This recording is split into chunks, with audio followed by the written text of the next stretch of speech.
where calculated risk serves two masters, fortune and failure. Fickle fate can temper a champion. Reigning champion having trouble here. And turn a dance with disaster into second best. It reminds everyone the chase is a riddle. And Tony Stewart's out of fuel. Just ran out. Bowyer can pick up the win. That keeps you guessing Hamlin is trying to close. until the final lap. Clint Bowyer's your winner. Come on, baby. Oh, my goodness, what a finish. Wow. But like every tempest, devastation is felt in its wake. The wide open road leads to Dover. A fierce monster bent on destruction.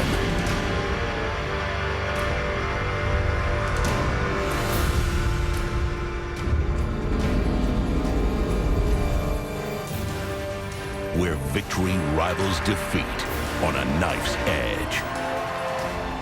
So venture, gamble, go wide open. Because the only way to slay this beast is to run it down. It never quits. The Monster Mile, ominous and foreboding as we get set to begin the second race in the chase for the NASCAR Sprint Cup. It's a track that's put a twist in the championship every year since the chase format began. It's also a track that's put a twist in some fenders and bumpers many, many times over 400 miles. From the pit studio, Alan Bestwick with Rusty Wallace and Brad Doherty. Some storylines to begin the day. Clint Bowyer trying to overcome the NASCAR penalty imposed on him after his car failed inspection after his win in New Hampshire. Bowyer trying to make up a points deficit in anticipation of an appeal later on this coming week. Yeah, Denny Hamlin, you got to take a look at Denny Hamlin too. This guy's qualified fourth, but he's not too good here. He's real concerned about it. He needs to get out of here with a good finish. Another guy I'm concerned with is Kevin Harvick. He's starting 33rd today. He keeps putting himself back in these qualifying runs and having to work his way through the field throughout the day. Could be a concern. Yeah, and Tony Stewart, what about this? He led last week's race, run out of gas in a white flag lap, but he's 25th here in qualifying. He needs a good comeback. Jimmy Johnson's the other guy. Superman's cape's been snagged. He needs to show up today, answer these people with a win. Could be a good day for Jimmy Johnson. We will see how this 400 miles plays into the chase for the 2010 Cup and see which of the 43 drivers takes home the trophy after a gritty and grinding race. Let's get it started. And here to give today's commands, Senior Vice President of AAA Mid-Atlantic, Mr. Mark Dickinson. Gentlemen, start your engines! All right, boss man, fire it up. All right, man, fire it up. All right, bud, you can crank it up. Or give him hell, bud. Good luck. Thanks, bud. All right, buddy, go ahead and fire it up. He's cranked. Got a copy. Kidding. And while the cars warm up briefly on pit road, we look at the race within the race. The 12 drivers chasing the championship entering round 2 at Dover. Denny Hamlin, the point leader, but this is a race he's dreading. Jimmy Johnson and Tony Stewart do have some ground to make up, and they're at a place where historically they've run very, very well. Johnson with 5 wins here in Dover. Speaking of running well, we go upstairs to 3 men who've been running all weekend. Between the broadcast booth and the casino across the way, Marty Reed with former Dover winning driver and crew chiefs, Dale Jarrett and Andy Petrie. I'm not going to tell you who's running on empty as far as that last part's concerned. We're going to revisit Denny Hamlin, Alan, because this is a guy that doesn't run well, as you guys pointed out. But based on what happened yesterday in practice with Kevin Harvick and what you heard yesterday, what's the Las Vegas odds over and under that this guy even finishes this race? Well, I think chances are really 50-50 from what I'm hearing. We saw what happened in practice, and the tempers kind of flared up in that garage. And I've also heard, talking to some of the drivers and crew guys, that this thing may not be over with. So there's just a lot of hard feelings on this issue. Denny's got the most to lose. He's sitting out there pretty vulnerable. So I'm not surprised. I mean, I think I wouldn't be surprised if something doesn't happen here. DJ, I've got to ask you, if it was you and he said those comments about your team, what would you do? Well, you have to stand up for your organization. You know, basically, by another driver challenging the integrity of your organization, you have to stand up for those people that work hard to put a great product for you out there. So I don't think this is over. We saw Denny Hamlin's average finish being 22nd here. He might be lucky if he has a 22nd place finish. These guys are not happy with him right now.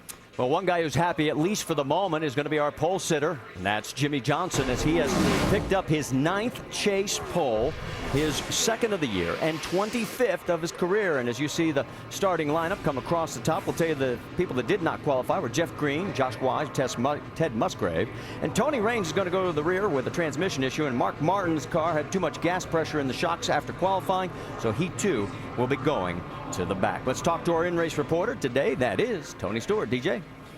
Hey, Tony, Dale Jarrett, you have a copy? Yeah, bud. Hey, Tony, our first question comes from our mailbag, and Jacqueline in Hollis, New Hampshire asks, does your failed fuel gamble late in last week's race make you more likely to take risks today and throughout the rest of the chase? Well, I'll be honest, I didn't feel like we were taking a chance last week. It's just, I just didn't do my job behind the wheel and with the pedals of saving enough fuel. So, yeah, I stand behind Darian Grubb's decision 100%. Just wish I'd have done a better job, but I don't think we'll approach the next 9 races any different. I mean, if we get any further back, obviously we have nothing to lose. So, we got to play it one race at a time, and we'll see how the race unfolds today. Hey, Tony, as I look at this racetrack and see how rubbered up the corners are, a lot of rubber down, really black, has that changed your approach to this racetrack, the way you have to go about it as a driver? Not really. It's, when you and I ran together here, it used to take, half the race before it would really get rubbered in, and it used to make it really hard to figure out where your balance needed to be. But, Goodyear's done a really good job of finding some things to get some of these tracks to rubber in quicker. And the good thing is at the beginning of this race, it's always really dirty and takes a while for it to get cleaned off and get grippy, but having that rubber down will actually help that process and make it quicker. All right, Smoke, thanks for talking with us. We'll check back with you later on. Now Andy's going to talk to your crew chief, Darian Grubb. But thanks. Hey, Darian Grubb, Andy Petrie, do you have a copy? I got you, Andy. Hey, Darian, watched Happy Hour yesterday. Looked like you had a pretty good car. Did you find the setup that you were looking for in practice? I think we had a top 10 car yesterday, but we were able to go back, take some of our teammates' feedback with Ryan Newman in the 39 car, work on a few things, put it through our computer simulation last night. Really looking forward to getting out there on the racetrack today. A lot of the stuff looked really good for the changes we made. We'll work our way to the front with some pitted strategy and fast race car on the racetrack and let Tony do his job. We got a little extra incentive today with the Office Depot small business promotion.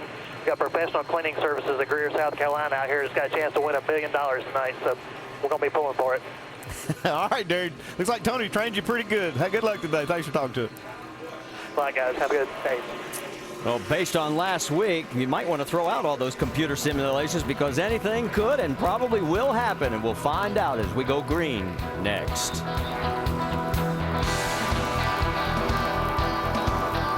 Over. Let's quickly get the final updates from pit road. Jamie Little, you're up. Well, Marty, after being slapped with a 150-point penalty, Clint Bowyer went from 2nd to 12th again in the points. This team knows there's not a good chance they're going to win the championship, but they won't go down without a fight. Amongst all the controversy, they ended up 2nd fastest in Happy Hour. Dr. Jerry Punch? Kevin Harvick and the 29 team have been one of the surprises of the year. After missing the chase in 2009, they roared back to lead the points for much of the regular season. They started poorly but finished 5th last week in New Hampshire.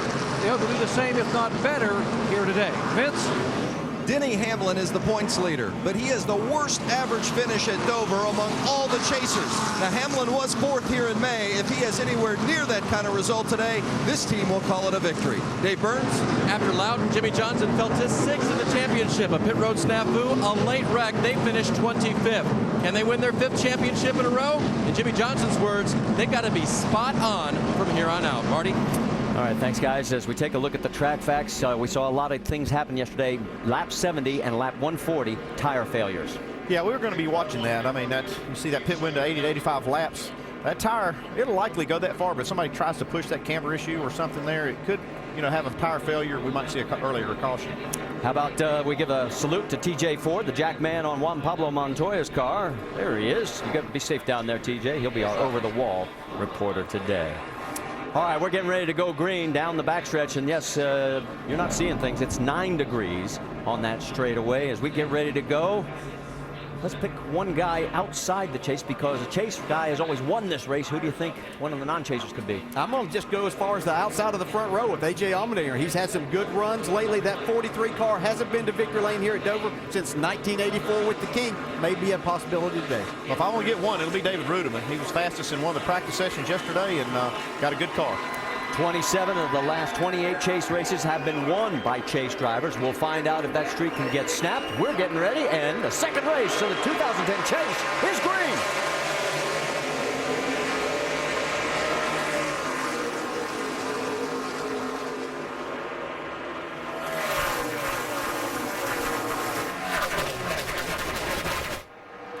Jimmie Johnson takes the early lead down into 3, followed by Allmendinger, then Martin Truex Jr. For a moment, they were 3 wide, about 12, 13 cars back. In that mix was Jeff Gordon. There's Greg Biffle, who's really high on his hopes for today. He's got Jamie McMurray underneath him. You're on board with Kurt Busch. Started this race just a little tamer than last week. It was kind of chaos when that race started at New Hampshire, but you can't really have that kind of contact on this track. Yeah, the speeds are much too high here to get yourself in that type of situation. These guys know this is a long 400 laps here today. Jeff Gordon trying to get underneath the 83 of Reed Sorensen. Looks like he's going to be able to do it. Can he clear him coming out of the corner? Well, this is an opportunity Jeff Gordon would like to really take advantage of here today. A great racetrack for him. He needs to go to victory lane. I think you got it right. I think he needs a top 3 finish today to be a contender in this championship. Move Gordon up to the 13th position.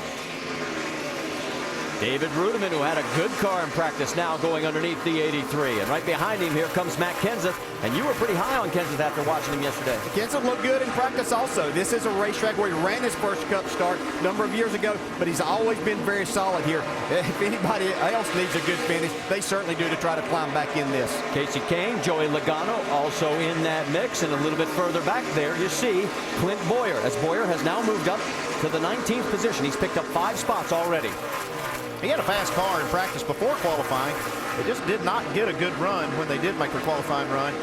And he had a good practice session in happy hour, so he's going to be coming to the front. Back up front it is Jimmie Johnson, A.J. Allmendinger, Martin Truex Jr., and a little bit further back, Juan Pablo Montoya, and Denny Hamlin has dropped to 5th. Yeah, Jimmie Johnson, I said on Friday that these guys kind of have the full court press on. They have to go out here and try to lead as many laps as they can today. They've got to take advantage of getting as many points as possible so they can climb back in the chase. And just to let you know, as you see the cars streak by, one guy you said that also had to move was Tony Stewart. He is still 25th. He has not moved up. On board with Tony, and you see Jeff Burton there right behind him. They are 25th, 26th. Kevin Harvick has gotten up to the 28th position. Yeah, that Jeff Burton, I watched his car yesterday in practice. It looked extremely good. As a matter of fact, I told Andy I thought that's who would win this race today based on what I saw in practice, that final practice yesterday. Tony goes underneath Scott Speed. Here comes Burton following. One thing, I talked to some of the crew members, crew chiefs this morning, and the unknown about this overcast on this racetrack is that how much rubber will this track take? Because it takes a lot of rubber when the sun's out, not quite so much when the cloud cover's over. So we'll see how that affects the setups on these cars. There you see the race leaders as they are on track after 8 laps with Jimmie Johnson ahead here at Dover. Our race presented by Burger King. .com to check out Goodyear's Support Our Troops program. There you can send a thank you message from a NASCAR driver, enter for a chance to win a 2011 Ford Taurus and other great prizes. While we're in the commercial break, you notice that we have a lead change. A.J. Allmendinger has gotten around Jimmie Johnson. Let's take you back and show you exactly how it happened.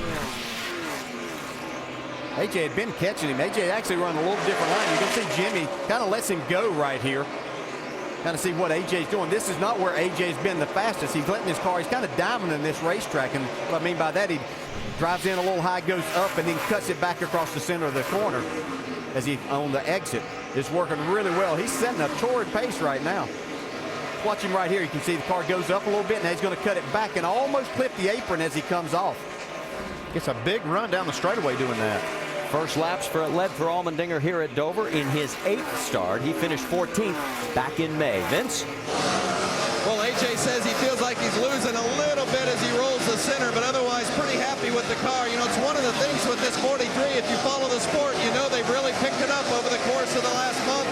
He says he really feels like they've hit their stride because all the little things they've been working on are starting to finally make a difference. Dave Burns? And then Jimmy hasn't said anything yet about watching that line of the 43. In fact, he stays low in the groove, as you see right there, but the car just a little bit too loose for him at the start of this run. And as you see the numbers on Jimmie Johnson there, let's check in on the 5 car of Mark Martin. Looked like he was going to have a great starting position. Then they had a mistake in the shock pressure and ended up starting in the back of the field, 42nd. You can see that he cycled up to 31st right now. And 11 spots so far.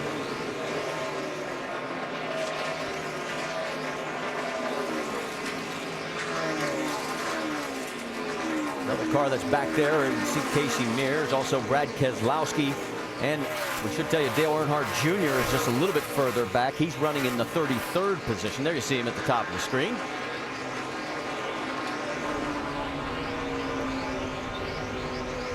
Of course, coming off that great top 5 finish last week, right now has been struggling most of the weekend here. Move a little bit farther forward in the field because Jeff Gordon is closing down on Ryan Newman. This is for 12th on the racetrack, and there he goes. You see Jeff made that look pretty easy. His car looks to be handling really good, not giving anything up as far as they get a little bit of time on the tires. Good lap times for him. Jeff has 4 wins, 21 top 10s, and 14 top 5 Dover finishes. And as you said, today he needs a big one. Make a statement going into the remaining races in the chase. David Rudiman right there now trying to put the pressure on the 39 as well. He's going to take the low line. Meanwhile, Mark Martin picks up another spot as he gets around Casey Mears. Move Mark to 29th.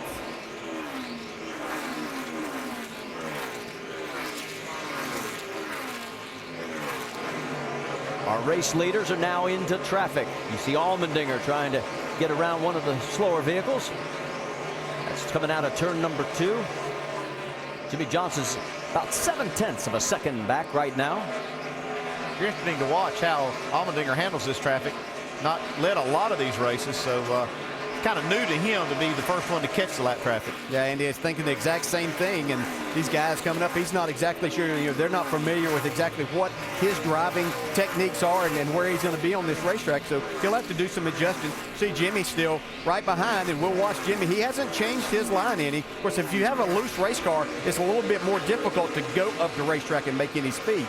Well, you see Allmendinger get around the 55 of Mike Bliss as our race here at Dover, presented by Burger King, is now 25 laps old.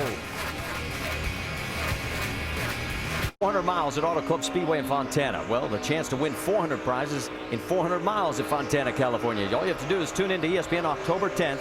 Catch the Pepsi Max 400. Pepsi Max is going to be giving away 400 prizes in 400 miles. We're going 400 miles today. We've traveled 33 of them so far, and there's your race leader, A.J. Allmendinger, by a full second over Jimmie Johnson. 2 other non-chase contestants, Martin Truex Jr. and Juan Pablo Montoya, 3rd and 4th. Greg Biffle has gotten around Denny Hamlin for 5th. And then rounding out the top 10, it's McMurray 7th, Kurt Busch 8th, Carl Edwards, and Paul Menard. Now, one group of cars that we want to sort of circle back and pick up on is 23rd, 24th, and 25th position. It's Kevin Harvick, Tony Stewart, and Jeff Burton. And Harvick's been the biggest mover of the bunch. Remember, he started back in 33. Yeah, Harvick is coming on. His car looks pretty good. He's running that higher line here, kind of diamond in the racetrack, just like we talked about A.J. Allmendinger. You see him cut it down to the bottom, but he's making it work really well. He's picked up 10 spots so far. Doc? You know, talking with crew chief Gil Martin this morning, he said, you know, despite the fact that Kevin has never won a nationwide or Sprint Cup race here at Dover, he said this is one of his best racetracks. He said he never qualifies well, but we were really, really good in happy hour. Everything we did made the car better, even 2 tire stops. He said, basically, Doc, to sum it up, he said Kevin was happy Harvick in happy hour. Jamie? Well, I talked to Darian Grubb, crew chief for Tony Stewart this morning, and I asked him about last week and running out of fuel, and I said, what do you guys do now? How do you race? He said, we are going for broke. It's all about wins, and that's what we're focused on. However, This isn't one of their best racetracks. Tony wasn't thrilled in practice, so they're just looking at making up some track position here and getting off strategy the second half of the race. Marty? Well, but Tony did win this race in 2000 from a 27th starting position, and remember, he started 25th today, so the fans won't give up on home yet, as the caution is out here for the first time. And I do not see any vehicles in the wall. We're waiting for official word from NASCAR. So that 1.3-second lead for A.J. Allmendinger has just evaporated.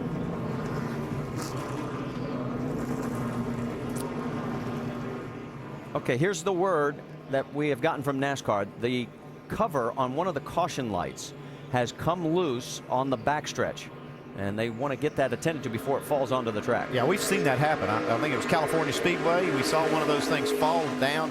Lucky it didn't hit a race car, but it can be extremely dangerous, so they need to take care of that. Pits are closed. That's what that flag signifies. Biggest mover so far, Mark Martin today. He has picked up 14 spots up to the 28th position. These cars make, these bigger cars today make so much more wake when they go by that there's a lot of turbulence, and that's what blows a lot of these caution lights and the covers off. We actually, that whole caution light came off in California one time. So completing 39 laps. Looks like everybody's loaded, ready to go. Would you gamble at all on track position and maybe just do 2 tires there, crew chief? Well, it depends on where I'm at. If I was in the back, I probably would. If I'm A.J. Allmendinger, I'm going to get 4 tires right here, reset, and go again. Yeah, I don't think this had never been a place that 2 tires worked all that well, especially after you've got about almost 40 laps on the tires here, which is about half of a fuel run. There is the crew right there going up to check on that light that we were talking about and the cover that they are worried about coming loose. So while all that's going on, pit road has opened up.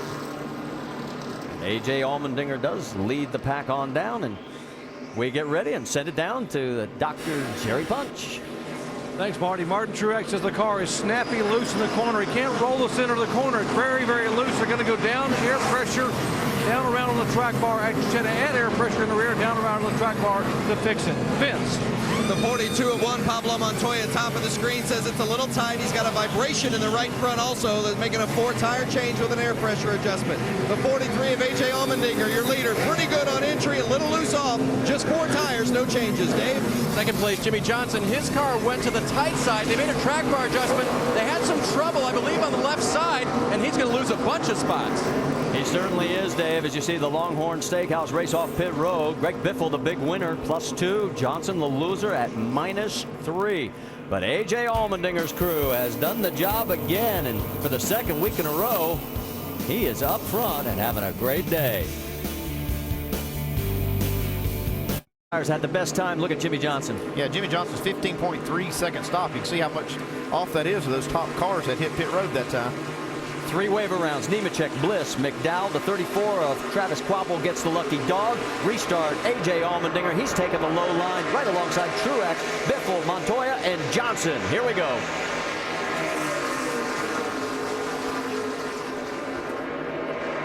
A little bit of a wiggle there from the 48 cars he got down into turns 1.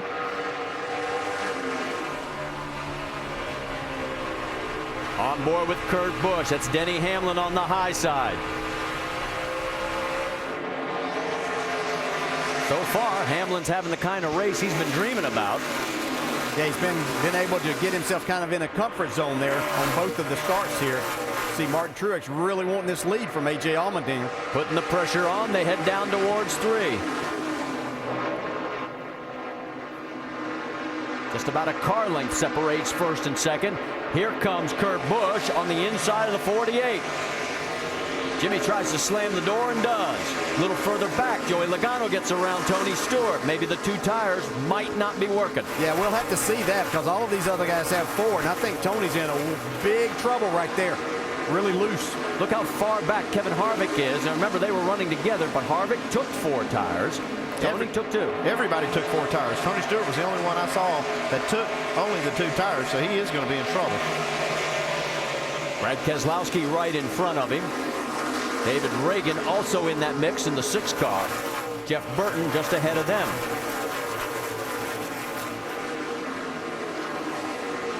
Sam Hornish got a little close to the 83 going into turn number 3. On board with Tony with Casey Kane right behind him, running 16th.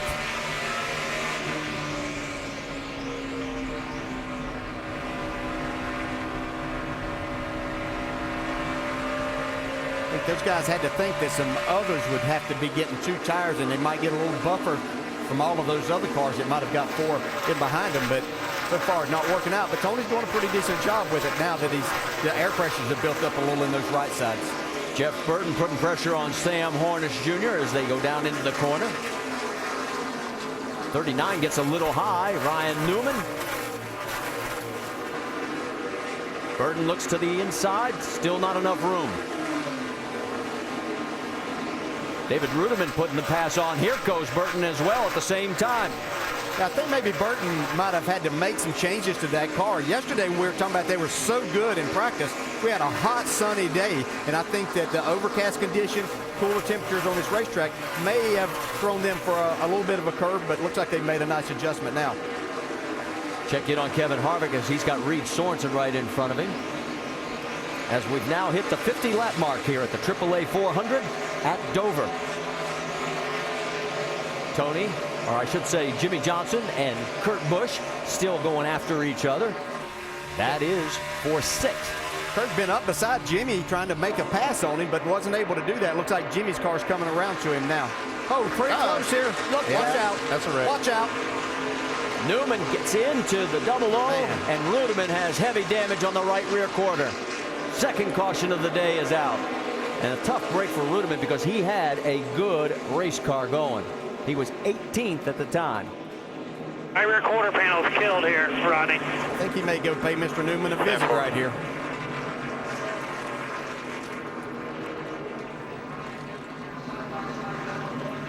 So our second caution out here on lap number 52. When it's off that line, everything's killed, dude. You heard him say everything is killed on the car. Yeah, it's a pretty hard lick. Let's go back and take another look, guys. Yeah, it looks like, you know, Newman's pretty free getting in the corner. Not a lot of room between them. But Newman has to make that just that slight correction. Yeah, if the speed you carry off into these corners and the lack of grip that you have from the concrete surface, see it right here happen. It's definitely Ryan Newman's fault. Back to the 31.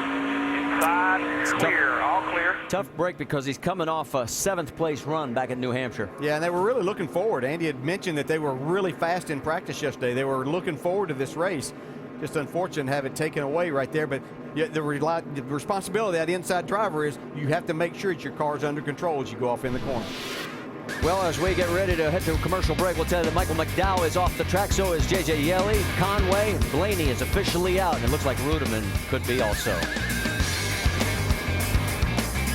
AL East fight between rivals. David Ortiz of the Boston Red Sox is playing the role of spoiler against Alex Rodriguez and the New York Yankees. Yankees trying to wrap up a 2nd straight division title. Red Sox looking for the series sweep tonight. It's Sunday Night Baseball presented by Taco Bell. Part of Lee Jeans, The Hunt for October on ESPN and ESPN3.com at 8 Eastern Time. You say that with a smile? Don't comment. Kevin Harvick, some troubles on pit road a minute ago, Doc. Yeah, and his car is great. His crew may not be. That's Jonathan Billy we're showing you there. He's the rear tire changer. He got tangled up with a fueler on that first stop and fell on his right wrist now and the right thumb area. They're going to put some ice on it. When he fell, the gun came down on top of his wrist. He's able to move the thumb okay. He has a full range of motion. Just doesn't have as much strength as he'd like to have. Now, they have a backup, Tim Latiga, standing by, but they want Jonathan to get the job done because he is very, very quick on pit road, and they got a shot at maybe winning this thing today. Doc, thanks. A.J. Allmendinger out front and kind of enjoying things. If you're wondering, Mike, it's kind of fun leading. We should try this more often. I'm in 100% agreement with you. As we get ready to go back to green flag racing, it is Allmendinger leading them down from the inside. Truex, Biffle, Montoya, Hamlin, that's your top 5, and Truex going for the lead. He's going to get it. You have to stay on the right rear corner, but you can see AJ is able to power up coming out of turn 2. Let me update one other thing. Great news for David Ruderman fans. He was able to stay on the lead lap. They pounded out. He's wounded, but he's not done. He's back in the race. Clint Boyer side by side with the 20 car, Logano. The boy got a nice run off of 2, made that thing stick right on the bottom in 3. Had to change 3 lanes down the backstretch to get position, getting into turn 3. That's for 13th. You see Carl Edwards, Paul Menard right in front of him. And Kevin Harvick just a few cars back. You can see Boyer got into the left rear of Logano just a little bit there. Ryan Newman still on that high side. Casey Kane looking to take a look underneath. Then Harvick right behind them.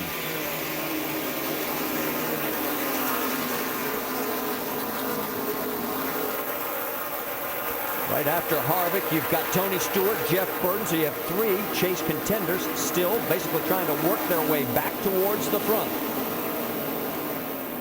Let's check in on Jeff Gordon. And the first time today, we've actually been able to mention Kyle Busch's name as he made history yesterday in the Nationwide Series with his 11th win of the season. He could also make history 2 ways today if he were to complete the sweep. Yeah, and you can see Matt Kenseth found his way up in the top 10 just in front of Carl Edwards there. Have to keep an eye on him all day. Matt's really good, especially as these races go on longer throughout the day. Seems to have a good handling car today. Kenseth has had 2 or top 4 finishes the last 5 Dover races, and he was 3rd back in May. He likes this track.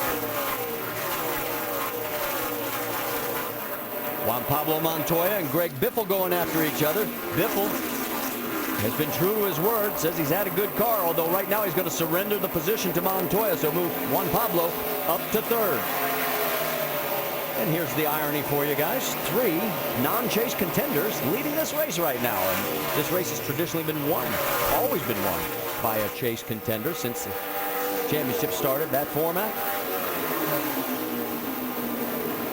I think there's a reason these guys are in the Chase. They're able to adjust their cars really good. See Biffle really get on Jimmy Johnson's rear bumper and quarter pound. Got him a little bit loose now, trying to take that spot back away, Vince.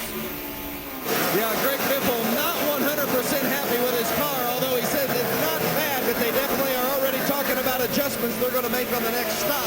However, Biffle coming into this race, they felt like this was a real opportunity for them. Crew Chief Greg Irwin said this race and the next 2, they feel like will give them an opportunity to get in position to strike in the second half of the Chase. This is a big race for Biffle in the 16. Well, just to support you there, Vince, Biffle scored more points at Dover in the last 10 races than any other driver. That's how good he's been. Yeah, that's what these drivers and teams do. Is they point to certain tracks that they know that these are opportunity races for them. You can't be good everywhere, even though Jimmy Johnson has in the past looked like he is. But Greg Biffle and his team know that they have to strike here early and try to take advantage of this. Trying to strike right now, Kurt Busch underneath the 11 of Denny Hamlin. Here we go. And Kyle is going to follow Big Brother. Yeah, he might lose more than a couple of spots here because you got Jeff Gordon right there, Matt Kenseth, Carl Edwards all lined up behind him. A couple more moments, this will start feeling like a parade to Denny. And he's on the sidelines watching. Yeah, you're right, Andy. He could lose 4 or 5 spots before all of this is over, but he's able to settle in behind his teammate right now. So he's limited the damage, at least for the moment.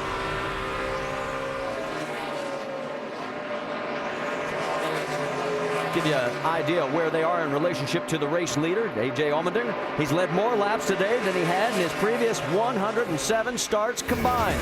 No wonder he likes this idea of being out front. Here at our NASCAR Sprint Cup Series race at Dover, presented by Burger King. Sprint brings you an inside look at the chase for the NASCAR Sprint Cup on the Now Network. And, of course, you saw our race leader, A.J. Allmendinger. Let's take a look at the points. As of right now, Denny would have 5,372, and his lead over Kyle Busch would be 58. But jumping up 3 spots would be Jimmy Johnson if he can continue this good run, and that would get him right back into the mix. Fastest speed so far today, A.J. Allmendinger, and the number says 173 miles an hour. AJ has led a total of 61 laps.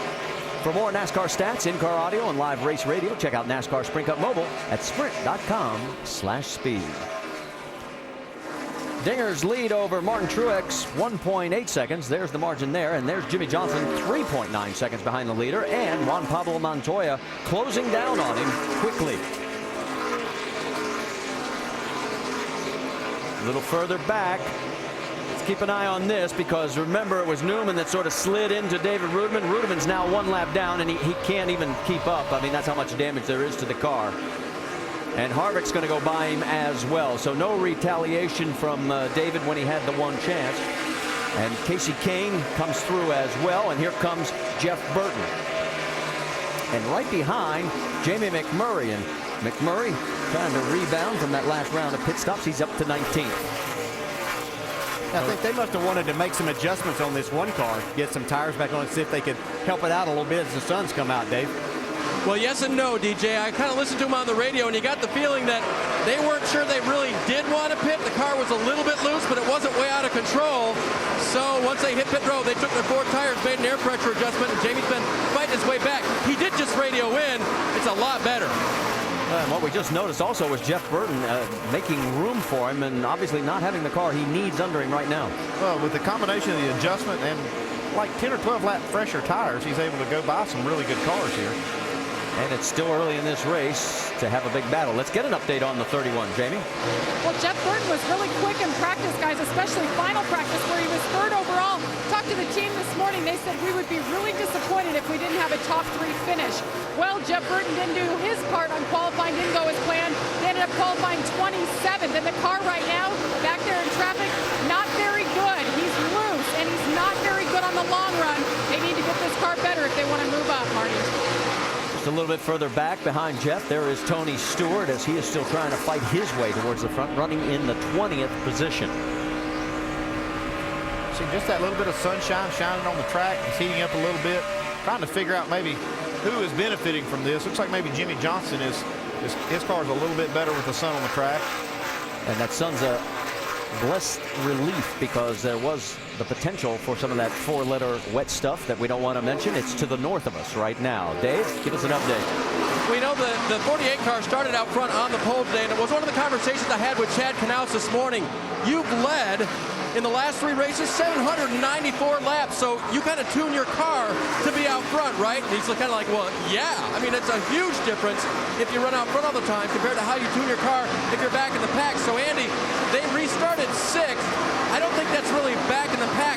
How far back in there would they have to be before Chad got a little nervous about having to retune his car to be in traffic? Yeah, well, 6 isn't that bad, but that is a place that you can find yourself with the car not working like you would up front. I mean, you need that clean air on the nose. He's up there in 3rd spot. I think he's in a good spot. I mean, no place is any better for Chad Knaus in the lead. That's where he wants this car, but the car looks really good right now. One of the things I saw that was interesting before the start of the race, Chad was actually adding the tape that he wanted specifically where it was on the front of that race car. Kevin Harvick now, as we tune in on his progression, setting sights on the 39 of Ryan Newman for 15th. Yeah, he's gained 17 spots since the start of the race, so Harvick's having a good run. Largest gainer has been Mark Martin. We'll let you know Mark is running 22nd right now. He started 42nd.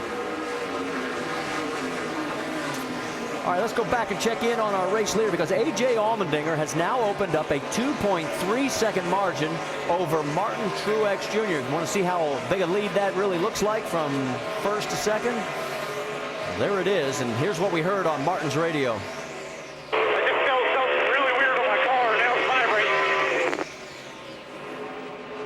Yeah, Martin is saying that apparently he hit some debris when he was passing a car, maybe the 00 car a few laps ago. And as soon as he hit the debris, he picked up a vibration. That has Pat Tryson concerned, because as you guys know upstairs, any vibration is a bad vibration at these speeds in Dover, Delaware. And one thing I worry about when he says vibration is that, loose wheel be the first thing you think of. But here at Dover, you worry about, maybe chunking that right front or something like that. So you'd be worried about that. You're watching the lap times really close. You see Pat Tryson, he's watching that monitor. If he sees that lap time fall off, he'll call him in the pits. But so far, so good for the 56 car. In fact, his last lap was actually a half-second quicker than race leader A.J. Allmendinger, so he's cut it down to under 2 seconds. Yeah, the thing is, if he looks in his mirror, he's going to see Jimmy Johnson coming pretty fast at him, though. Let's check back in on Kevin Harvick and Jamie McMurray, because McMurray is closing now on Harvick. This is for 16th. Yeah, probably far enough into the run now that those tires that Jamie McMurray has on his car that are a little fresher than a lot of these cars that he's catching right now is really starting to make a big difference. Dave? He thinks he may have a problem, though. He radioed to his guys, I got a vibration, be ready. Well, that's the second instance so far that we've heard about vibration. Yeah, and this is such a tough racetrack. You see all the rubber build up with that. You've got a concrete surface that's not exactly smooth. It just throws you so many curves out there throughout the day that you just never know exactly what to expect, Andy. Yeah, one of the things is this track, the way it rubbers in, it can actually be very uneven. I mean, it can cause those cars to chatter, the tires to chatter when it goes across those buildups. It can cause that same kind of maybe a vibration that they feel in the steering wheel that may not be their car. And remember, Kyle Busch even talked about a vibration late in yesterday's race that he won in the Nationwide Series. A.J. Allmendinger slicing and dicing his way under Scott's speed as he is our race leader right now, and it's back up over 2 seconds. 2.1 seconds over Martin Truex, Jimmie Johnson, Montoya, and Kurt Busch here at Dover. Our race is presented by Burger King.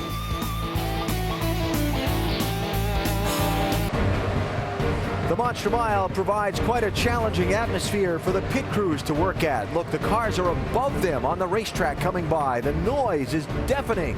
And yet in that environment, that tight confines of the pit road that's noisier than most others, got to get it done. Got to be happy with the results when it's all done, and their man is headed back to continue the chase. And the AT&T Fastest Pit Crew of the Year award. We check out the standings now as we work about a quarter of the way through today's race at Dover. Jeff Gordon's crew leading the standings for the year, but you can help determine the outcome. Vote for them on your AT&T phone by texting the car number of your choice to 2258 for the pit crew you think is the fastest and most valuable.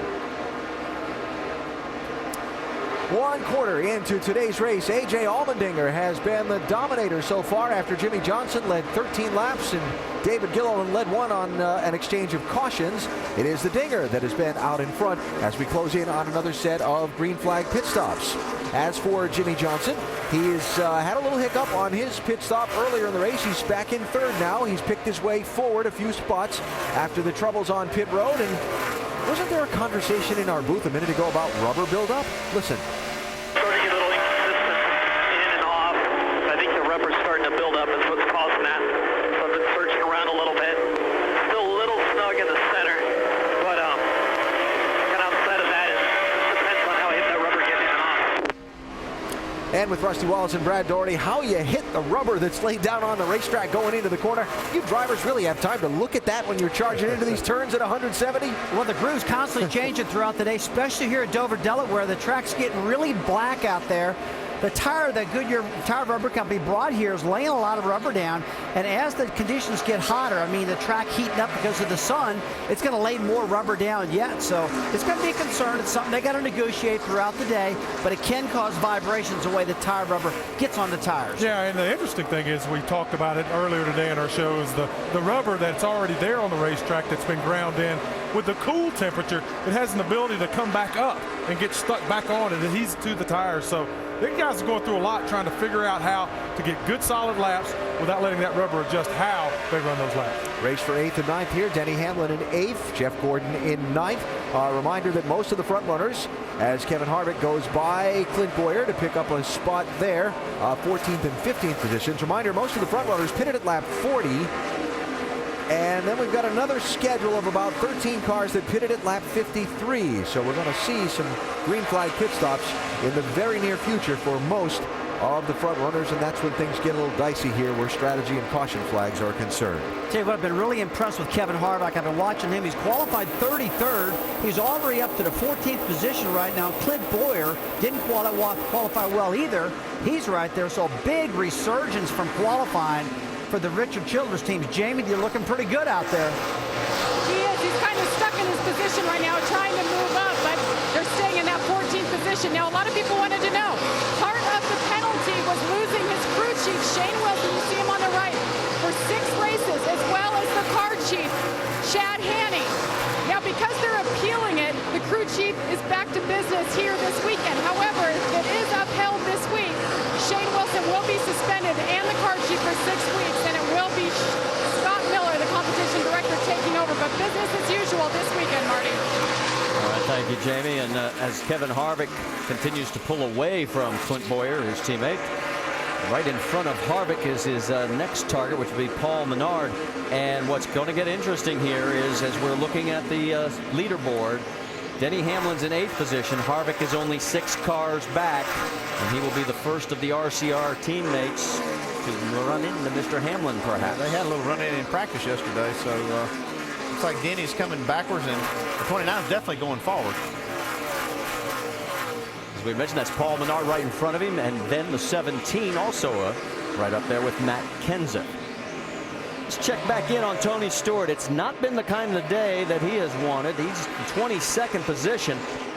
And to give you an idea of how desperate this could become here pretty soon, the race leader, A.J. Allmendinger, is clicking off some laps, and there he is. So he's got about a straightaway before he's going to go a lap down, perhaps. Well, he made a mistake. They should have taken 4 tires, and they took the 2 tires. They found out now that was a mistake. They'll just have to weather this storm until they can get 4 tires back on the car, and they may go a lap down, and they have to work their way back on the lead lap, but they won't give up. Yeah, he's within about 5 seconds of being lapped, and their only salvation could be, and we're getting into a long run here.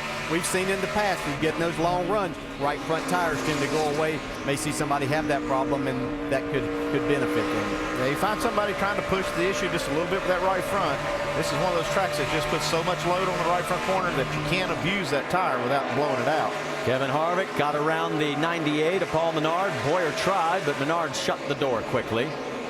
That is lap traffic also in front of him there in the 34 of Travis Kvapil. Kvapil gives way for all the cars to come through. And Boyer sliding under the 98 as well. Harvick's got a good car, but Harvick's also driving the heck out of that race car. I've watched him. He's had this thing dancing around as he's getting down in the corner, so he's really working hard, but that's what we've come to expect from this team and the driver. Yeah, you just saw Kvapil hit the wall right there, right in front of those guys. Kvapil is in 36 right now. He is 2 laps down to the race lead. Jamie McMurray getting around him now, and here comes Jeff Burton as well. And whose radio was that? I couldn't tell who that voice was, but did I hear fuel?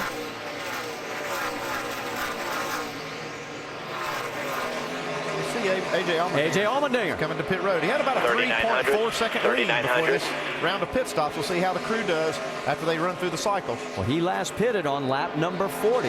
We're working lap 113 right now. 35 miles an hour is snail's pace here at Dover. That's agonizingly slow. He's coming towards you, Vince. That's right, and boy, that drive to pit lane is so slow for these guys. But the crew chief reminded him, Mike Shiplett, have a good, smooth stop. He says the car's getting a little darty in the front end, but they're still not going to make any changes. They're going to just go with 4 fresh Goodyear tires and fill it up full of Sunoco fuel. Jamie. And Tony Stewart, as you guys talked about, took right sides only on lap 40. He says he's tight center off. He couldn't wait to get in here and get 4 fresh tires for Tony Stewart. Doc? Matt Kenseth coming in for his second scheduled stop. Matt, the former Dover winner here, saying the car is loose all the way through the corner. They had made a track bar adjustment on the first stop. Air pressure. This time they're going to top it off with Sunoco fuel. 4 tires. More chassis adjustment. Trying to get the car tightened up, particularly in the middle of the corner. Dave. Paul Menard had been running 14th. Jamie McMurray had been running 16th. Menard says I need to turn better in the corners, so they'll make an adjustment for that. As for Jamie McMurray, he said he was loose in, and on landing, it was tight at the 3/4 mark. They'll make a wedge, adjustment on McMurray as well. Vince. There's the 18 of Kyle Busch. They made an adjustment with the car early. He felt it was a little bit too loose, but they liked it better on the second run. 4 tires for Kyle. There's the 11 of Denny Hamlin. He started to slip back. They made an air pressure adjustment in both rear tires. Went with 4 fresh Goodyears and filled it up with Sunoco fuel.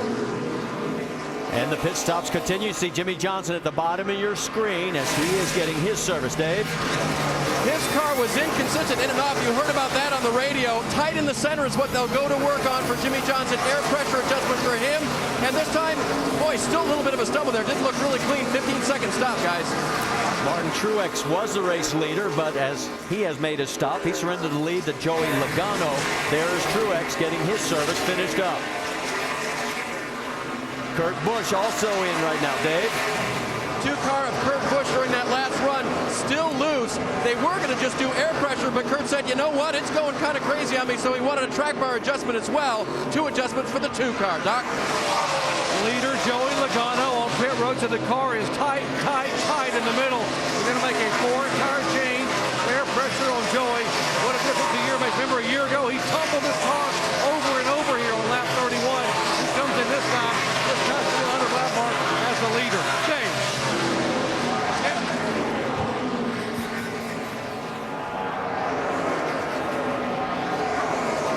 Dale Earnhardt Jr. also came out. We're getting a report that the 14 of Tony Stewart may have been too fast entering. We're waiting for full confirmation. And he is, yes. And yes, he did. So he's already served it as well as he makes pass through. And there is A.J. Allmendinger as he is trying to slice his way underneath the 00 of Ruderman and now around Mark Martin. Reed Sorensen is your race leader right now. He has not yet made his pit stop. In fact, we have 4 cars on the lead lap. Sorensen, Bobby Labonte, Allmendinger, and Scott Speed. So coming in early has paid some dividends for A.J. Allmendinger. Crew did a great job. A 12.9-second pit stop.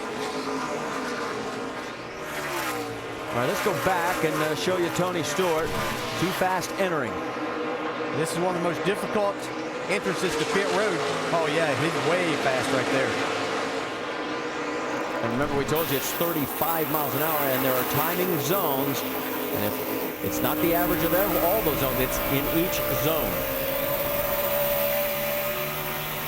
Back on board with Tony as he now tries to work his way back towards the front again. And now race leader Reed Sorensen, our 6th different leader, is coming in. Vince?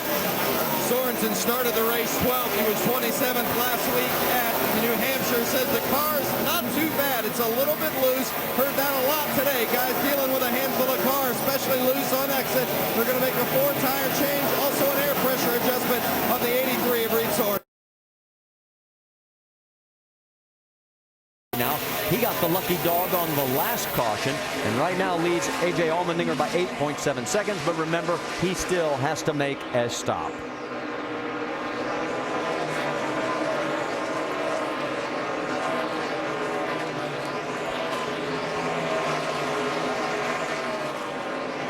Bobby last pitted, just in case you're wondering why he's able to go these many more laps. Last pitted on lap 54, and you can see we're working lap 124.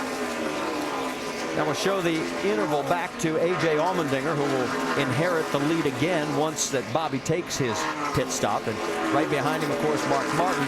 But Mark is a lap down in 24th. Martin Truex will be shown right now currently in 3rd position. He's another 6 seconds behind A.J. Allmendinger. So Allmendinger really won in this round. He did a good job getting to pit road. The pit crew did a great job changing 4 tires. He got back out on the racetrack. Like you said, he stretched that lead. We were just wondering how this team would react to being the leader, coming down pit road. They actually extended that 3.5-second lead to 6 seconds. So great job. Here comes Allmendinger going around Brad Keselowski. And for Bobby Labonte, well, it's good to see him back out front. The 2000 Cup champion. Believe it or not, his first of 609 starts was here back in 1991. And after 126 in a race presented by Burger King, Bobby Labonte is your leader. Wow, A.J. Allmendinger's led more laps today than he has his entire Cup career, and his crew did the job for him, getting him back out in front.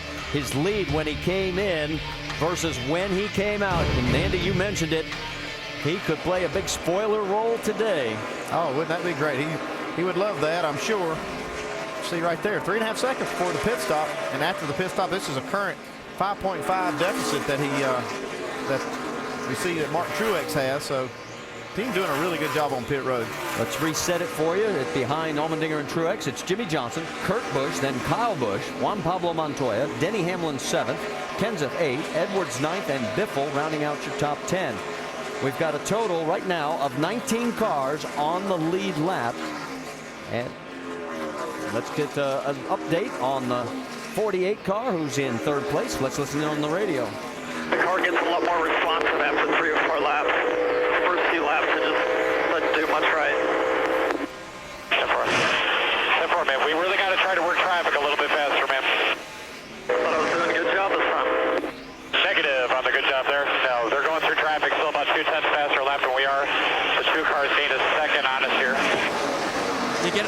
something that Jimmy and Chad had talked about. Remember what I said at the beginning of this broadcast? Jimmy's words were, we've got to be spot on in every way.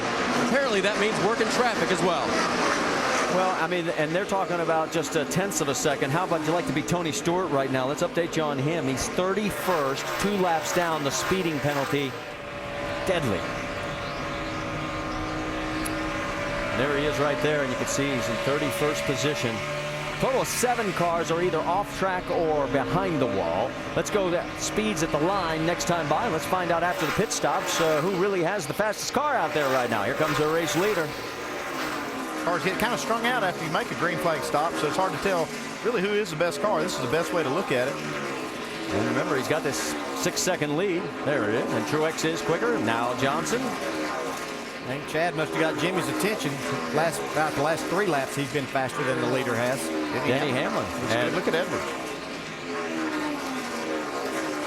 Remember, we told you 19 cars on the lead lap. There's Ryan Newman, and here comes our race leader again. So this one far from over, but right now, A.J. Allmendinger, you realize this is the most laps the 43 car has led since Bobby Hamilton led 331 at Martinsville back in 1996. Well, we've been seeing a lot of improvement with this race team, and I think it all started whenever they all got on board. You can see Carl a little bit loose right there. But they all got on board of what they were going to do next year. I think that you get that kind of situation, then it really helps everybody to know what they're looking for and what they can do as a team, Vince. Yeah, that's exactly right. And that's one of the things AJ's talked about as this team has started to become a little bit more solidified. They're becoming more familiar with the Ford program. You know, some of those things that we talked about earlier, the little things that are starting to come together now that end up making what we see as a big difference. But right now, AJ says the car is a little less likable than he's had earlier in the race. Feels like it's much looser. Doesn't feel like he's got near the grip he had early on. He definitely does not like it, at least as compared to what he's had the first couple of stints. Yeah, and you talk about that, this racetrack is going to continue to change, and each set of tires that you put on there, Andy, makes the car a little different, so he's just going to have to be patient here. Well, it's all kind of relative, too. He's had Mark Martin right on his bumper since he came out of the pits, and Mark's got a fast car. He had to start in the back, and he found himself a lap down, but if you look at his lead, it's still 6 seconds over the second-place car, so he's doing pretty well against who he's racing, and just looking at Mark Martin going by makes him think his car's not very good. Man, look at that 42 car get sideways. Yeah, Montoya's climbing up the track as well. Looks a little bit like Allmendinger's car as far as the loose condition, and 17 and Matt Kenseth trying to take advantage, and there's just a few laps ago. Whoa. Yeah. I've seen him climbing the banking more and more, but that's getting out of the groove, and you can see just throwing up those marbles, which are little pieces of rubber up there. Not a place that you want to tread very often. Another thing that I saw here is we talked about this 17 car. They report he was a little bit loose. They get him tightened up a little bit. Pit crew once again did a fantastic job. He'd fallen outside of the top 10. Now he's back up in the 8th. He hasn't won a race since last year, and I know he's very hungry. And if he's going to win a race this year, this is probably his best track of what we have left. Well, there you see 2 of the Roush Fenway Racing drivers. You got Matt Kenseth, and then the 99, of course, of Carl Edwards. 3 of the top 4 drivers in points earned here at Dover in the last 10 races are from Roush Fenway Racing. They have done well here. And here comes the 99 of Edwards underneath Juan Pablo Montoya. So Montoya, if Edwards can complete the pass, he'll be bumped back now to the 9th position. Move Edwards up to 8th. Clint Bowyer trying to take over a spot from Jamie McMurray. Bowyer 15th, McMurray 14th. And since the restart, Jamie's been the biggest mover. He's picked up 9 positions. You see Harvick 7th. Well, we've made a green flag pit stop now since the last restart. He took tires when some other cars didn't. He gained a lot of spots on that green flag run. Now that he's kind of stabilized on the same tires as everybody else, you see some of these good cars now going back by him. Those 2 Childress cars just getting by. All right, let's check in on Denny Hamlin. He's now currently running in the 6th position, doing what he wanted to do. Yeah, and we were wondering how would he handle this day at a place that's kind of been his nemesis. He's doing exactly what he needs to. He's sitting in the 6th spot right now. He's really not close to Kyle Busch. He's about 3 seconds behind him, who is his teammate up in the 5th spot. But Matt Kenseth is a little over a second behind him. So just kind of in a safe zone there, putting down some laps, waiting for the end of the race. Vince? Yeah, you know, talking with Mike Ford before the race, he said one of the problems they've had here is that they've not been able to keep up with the car and with the track. He sees what they have at the beginning of the race seems to be okay, but they can't keep it good throughout the course of the race, and he's just not really sure why. They've had a little bit of a handling issue so far earlier today, but I think at this point, guys, they look at where they are, and as we've talked about throughout the course of the race, if they can just get a decent finish here, they really like their chances the rest of the way. We haven't seen any of those RCR cars give them any problems, which we thought might be a case earlier too. They haven't got to him yet, but right now I think at 11, even though it's not great, they still got to be fairly satisfied with where they are. Well, I'll give you an idea of just how satisfied they'd be if this would just fold out and walk out of here the way it is. He'd still have the points lead, and I guarantee if you talked to him before the race started, he'd be happy if he was just in second place, close to the lead. So this race still, though, long from over. And up front, it's A.J. Allmendinger. His lead is still 5.3 seconds. A race presented by Burger King.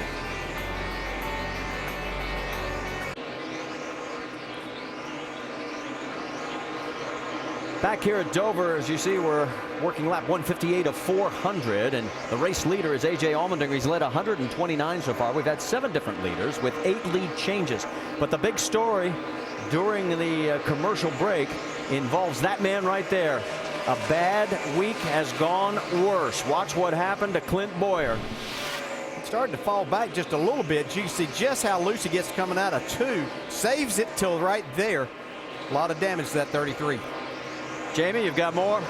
Well, Clint came on the radio and said, I just got really loose. I hit the wall by myself. He said he has a fender rub, but Mike Dillon, his spotter, said, man, you look fine. I don't see any damage. Just stay out, stay smooth. We're in the lucky dog position. Let's just keep it here and get back on the lead lap. That's right. He is 1 lap down right now, although that battle with Reed Sorensen is for the lucky dog position. He is in 20th right now. Jeff Gordon, as you can see, got around Juan Pablo Montoya. They've been going after each other for a few laps. Moved Jeff up to the 9th position. I think Jeff Gordon's doing exactly what he needs to. He continues to move forward throughout the day. Got a pretty decent car. Still have to make some adjustments if they want to challenge for a win here today. Well, if you're a Jamie McMurray fan, there's bad news. He just went a lap down. A.J. Allmendinger has put him down. He is running in the 19th position. And here comes Joey Logano closing in on Greg Biffle, as Biffle has been sliding back after this last round of stops. Not happy with his car. This is a battle for 11th on the track. Yeah, one thing I can see, you talk about teammates and teams, see the Gibbs car is really good here today. As now Logano is going to try to work his way a little bit closer to that top 10, but Kyle Busch up in 5th, Denny Hamlin 6th. Now Joey Logano trying to go to that 11th spot. Well, one of the things that has been interesting, guys, you realize this is the 5th straight race of the season where we've had a green flag stretch of at least 100 laps. These guys are racking them up, putting them down. There's A.J. Allmendinger as he is approaching the 13 of Casey Mears, who's running in 29th, already 1 lap down. Let's get an update from pit road. Vince? Well, there's no doubt A.J. Allmendinger has had the dominating car so far in this race, but right now, more than any other time in this race, he's got a handful. Listen. The way the rubber's filled up, it's terrible for the rear of our car. Oh yeah, I'm just wrecking right now. I'm just hanging on. The back end's real wiggly and the front end's taking off on me.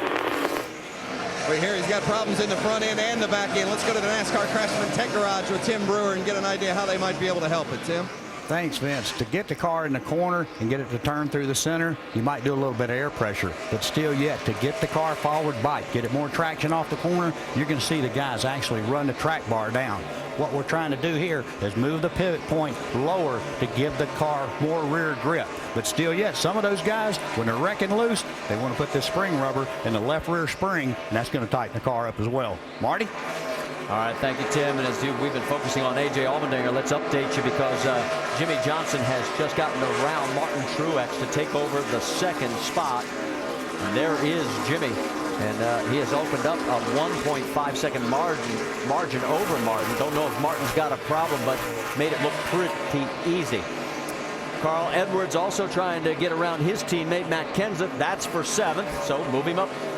You know, and something I'm starting to see, that we see the groove is widened out a lot, but some of these guys that are coming forward, I'm seeing them running back down closer to the bottom part of the racetrack. You see it's not nearly as black down there. I think they're trying to get away from that rubber buildup. Greg Biffle, Juan Pablo Montoya. This is for 11th on the track. Saw Montoya earlier trying to go really high. Got way out of the groove. I mean, is this something that Dale, that you as the driver looking for some of that wider racetrack and trying to find grip? Yeah, you're just trying to find some grip, and as that rubber builds up and it'll start your car chattering across there, you can see there's only a couple of places to go. You can try to go up higher, a little dangerous up there, but some of these others are getting their left side down on the very bottom where there's not as much rubber buildup, and they're starting to make that work. You see, that's where Greg Biffle's starting to run now. Yeah, Biffle proved your point when he got around Montoya, and here he goes around some lap vehicles. Here comes Kevin Harvick, and we'll see what kind of line he's going to take. Yeah, he was actually one that I noticed a while ago who had been running up much higher on the racetrack, but has brought his car down and is really moving forward. Travis Kvapil gets out of the way in the 34. He is 4 laps down right now, and here comes Harvick closing on the 42. Man, we've seen this team do this all year. Not qualify so great, but work on this car. Kevin Harvick doing a great job of driving the car, just march forward all day long, just like he did last week. Looked like they were going to have a disastrous day and ended up finishing 5th. Yeah, and that finish was the first time he had been in the top 5 on the last lap of the race. He has picked up 20 spots so far, and you saw Greg Biffle getting a little loose. Here comes Harvick trying to close again on Montoya. Yeah, that qualified just a little loose for Greg Biffle. It's a lot loose for a lot of drivers, but just a little for Greg. It looks like everybody's got their hands full right now with this rubber buildup. You see A.J. Allmendinger now, he's a leader. He's lost a lot of his lead. Look how loose that car is. Just what we said, I ain't going to last much longer. About 20 more laps. We're not making that. Come on now, you can do it. You're doing fine. Well, those are lap cars going by. Hey, pit this time. 4 tires, 1 down track bar. So he's going to come in because he is, I mean, he's getting eaten up by guys that are 2 and 3 laps down right now. His lap times have dropped off markedly. Yeah, he's got a little issue right here. He just wants to get another set of tires here. 3,900. They all know you're coming out back. 3,900. Think about telling the driver, okay, back it down. You're still in good shape instead of making a pit stop here, putting yourself in that position. Well, when the driver's that adamant, he thinks he's got a problem. He needs to pit. I'm going to make him come on in. Well, he last pitted on lap 113. Here we are on lap 173, and you want to get an idea how slow 1 really down is. track bar. 4 tires, 1 down track bar. You heard the call from the crew as A.J. Allmendinger is coming down. This won't be too devastating if they can get a round of green flag stops in. He's there, Vince. Yeah, I'm going to tell you what, they were trying to encourage him that he still had a 3.5-second lead and to hang in there, but A.J. was having nothing to do with it. He said this car was on ice and he just could not hold on to it. You heard him talk about the adjustments, 4 tires and 1 down on the track bar, just as Tim Brewer suggested. Well done, Tim. Well, and yeah, he was commencing to reckon if he would have stayed out there pretty Yeah, this longer. might even force some of the other leaders to come in since he pitted early. If Well, out there with those fresh tires. We've had our 9th lead change as Jimmy Johnson has taken over the lead again. Now, 5 of Johnson's 18 chases wins have come from the #1 starting position, and that's where he started today. And he is back in that slot right now. There is your top 5 here at Dover, a race presented by Burger King. Tomorrow, 2 undefeated rivals battle for sole possession of first place in the NFC North. It's Aaron Rodgers leading the dangerous Green Bay offense into Soldier Field, where they'll take on Jay Cutler and the Bears. Packers-Bears, great rivalry on ESPN's Monday Night Football at 8:30 Eastern. Coverage begins at 7 Eastern with Monday Night Countdown served by Applebee's. Here at the Monster Mile, we are coming up on halfway in today's race number 2 in the chase for the Sprint Cup. Jimmy Johnson is the leader. Johnson started on pole, led the opening 14 laps. Then A.J. Allmendinger took over, and the Dinger has dominated this race until pitting under green a minute ago. He'd only been on the track for 60 laps since his previous pit stop, Vince, and there was a reason he was in. That's exactly right. You know, so we heard him on the radio saying they were wrecking loose. Take a look at this circle on the tire. That's where they pulled this out of. He had the right rear going down, had a right rear flat when he came in. So when the driver's telling you that the car's wrecking loose and I got to bring it in, I guess they made the right decision by listening to him. They pulled that piece of debris out of it. That could have been costly today for sure. All right, Vince, thanks. The Dinger is back in 25th position and a lap down. Here's Clint Boyer on pit road. And Bowyer, apparently this is a speeding penalty for Bowyer. You see Greg Biffle into the pit lane as well. Bowyer was in and had a stop, went back out, back in for a penalty, and let's check back with Vince.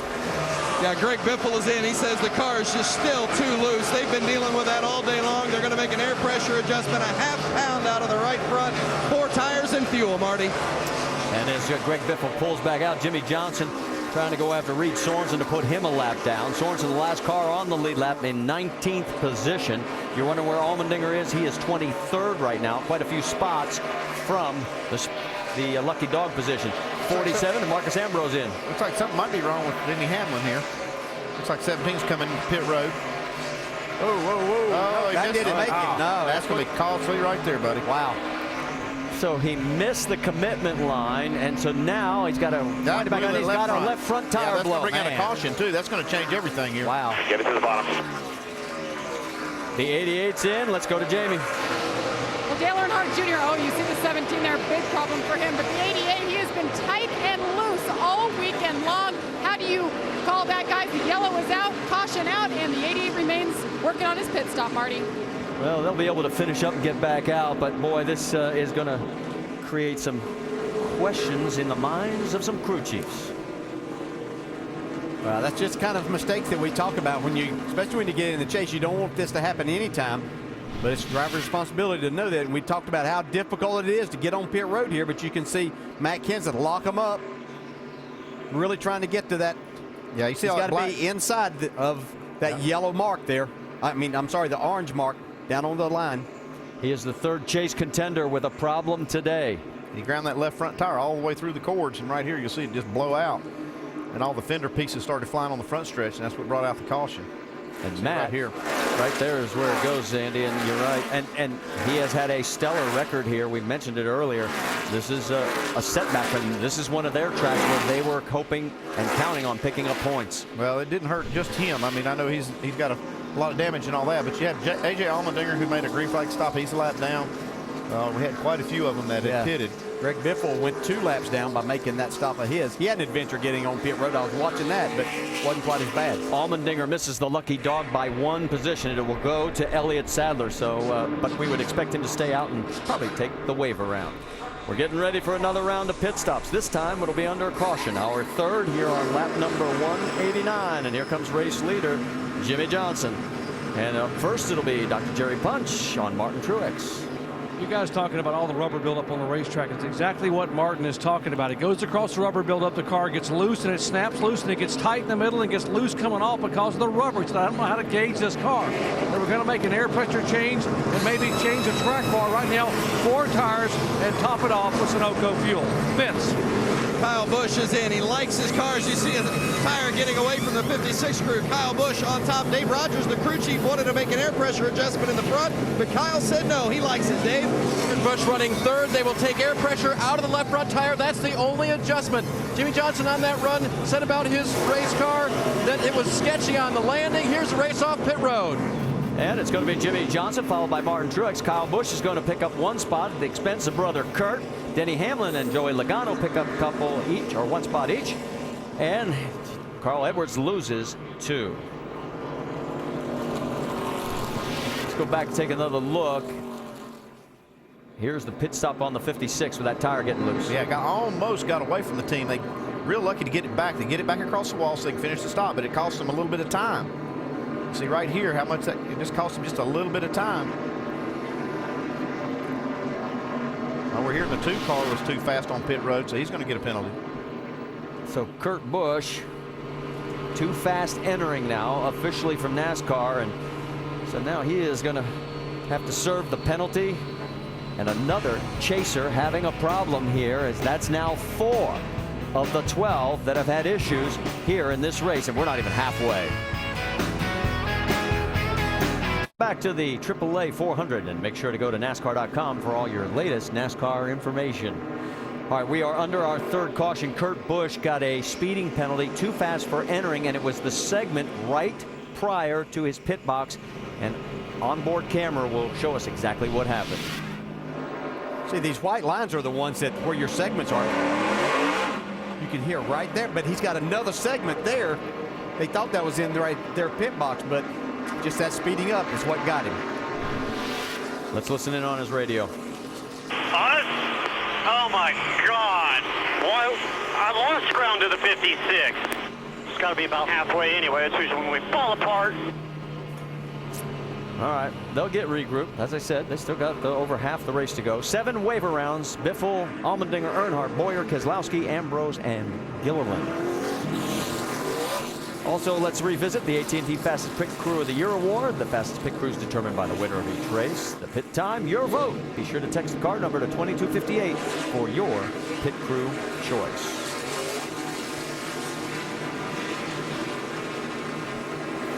So let's get ready and reset it for you. It'll be Jimmy Johnson, Martin Truex up front, Kyle Busch, Jeff Gordon, Denny Hamlin, Logano, and as we mentioned, Allmendinger with the wave around on the lead lap, and Mark Martin has driven his way back onto the lead lap, folks. So all Mark Martin fans, he's 15th. Yeah, we've got all 3 JGR cars up in the top 6 now. Whoa, and look at Clint Boyer, and he's trying to gain up some ground. Boyer, of course, is 2 laps down right now in 30th position. Here is Kyle Busch going after Jeff Gordon. That is for 3rd.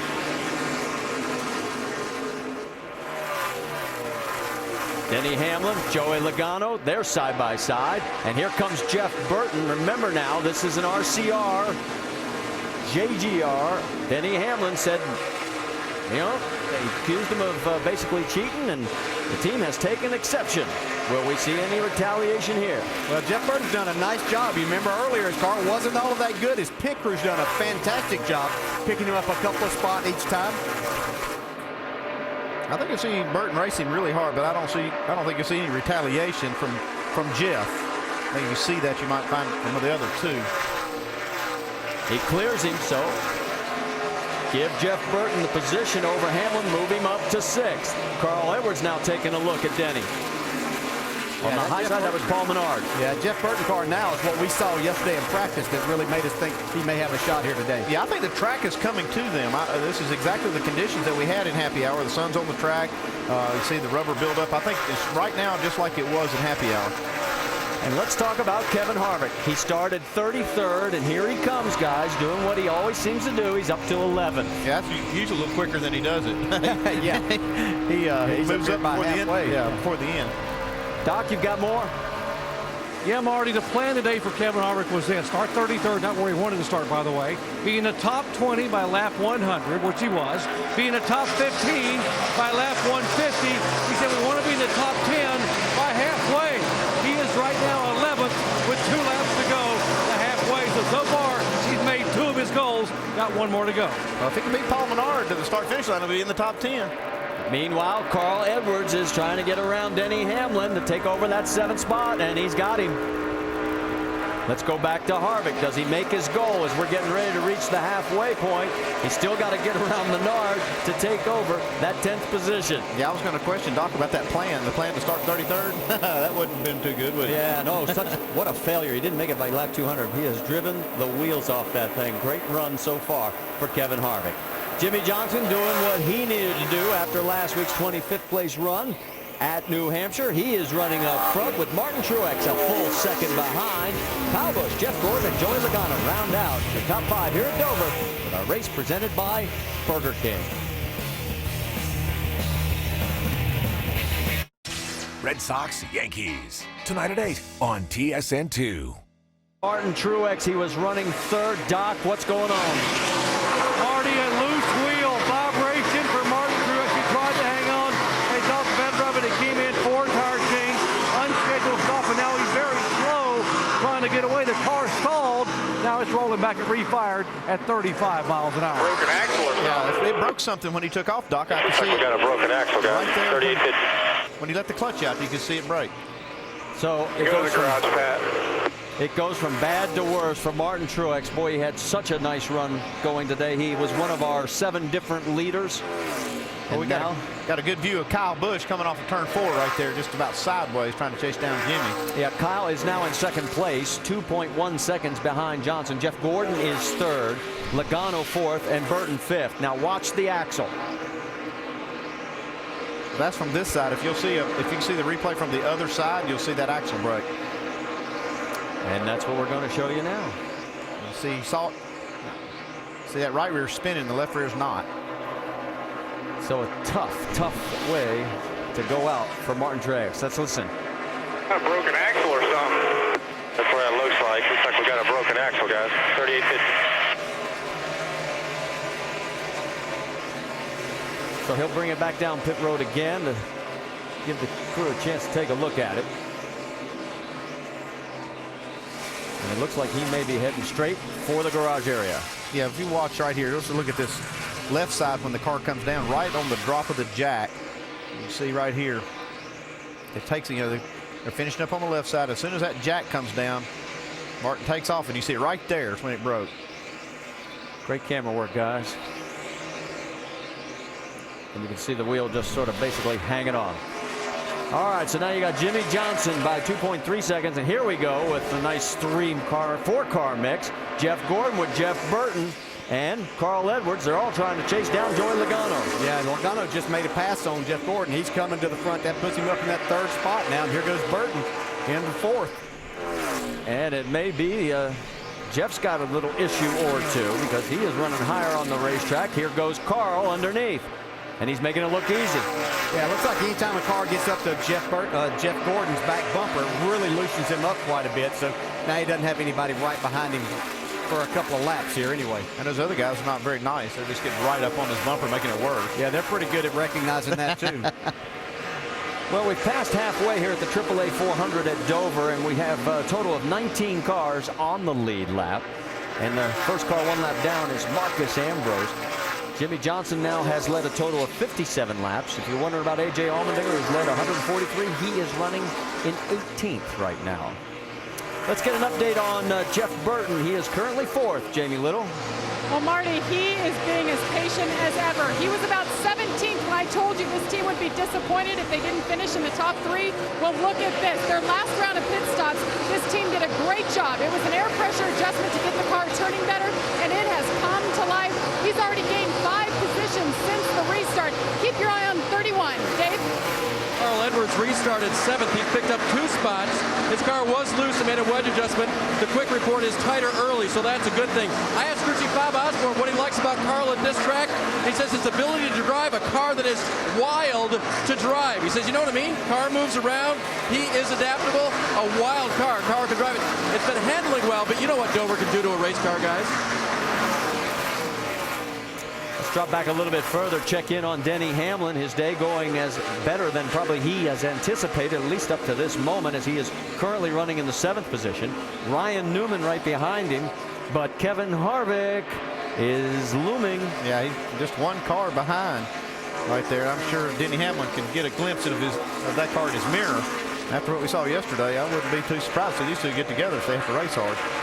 And if you missed yesterday during the practice session, as soon as it started, Mr. Harvick took exception to Denny's comments about Richard Childress Racing and let him know it. There was arguing going on in the garage, and that's why we're keeping our eye on this again, because Jeff Burton went past without incident, but here comes Kevin. Of course, he's got to get to him first, and Denny's had probably one of the best race cars he's had in a long time here at Dover. We talked about the problems on Jeff Gordon. He sort of slid back to the 6th position now. Doc, what are you hearing down there? Well, if you want to be impressed with how good a race car driver Jeff Gordon really is, listen into his radio right now talking about the car he is trying to hang on to. Ridiculously loose getting in. 10-4, mostly on entry. That's getting in, right? Jeff had said about 10 laps ago, this car is absolutely evil. He said for the first 30 laps after a pit stop, it is sideways. It's hard to hang on to. He's still doing a heck of a job. He is 7.9 seconds behind the race lead, and he's almost a full second ahead of Denny Hamlin for that spot. When you have a car that's kind of hard to hang on to, does it make you a little testy out there, Dale? I promise you, yeah. You'd like to think that you got your message across, but sometimes you have to be a little bit of a smart aleck at times. But I think Jeff got his message across. They'll be working on tightening this thing up on entry, I think. Yeah, I think it's on entry, isn't it? Well, meanwhile, up front, Jimmie Johnson has now led 64 laps. It's the 46th chase race that Jimmie Johnson has led. Is there any reason he's a 4-time champion? NASCAR Sprint Cup at Dover is presented by Burger King and brought to you in part by Pepsi Max. Tune into the Pepsi Max 400 on October 10th for your chance to win one of 400 prizes and 400 miles. Nationwide insurance. The NASCAR Sprint Cup Series from the Monster Mile in Dover, Delaware, being led by Jimmie Johnson past its halfway point. 170 laps to go. Johnson out in front of Kyle Busch by 2.7 seconds. Let's get you caught up on what's happened so far in our Dodge race rundown. Jimmie started on the pole, lost the lead in the early going, then lost a bunch of track position when a pit stop went wrong. Little trouble with a drop lug nut on the left rear. The man who's been the star of the day so far was A.J. Allmendinger. That's Jimmie passing Allmendinger for the lead.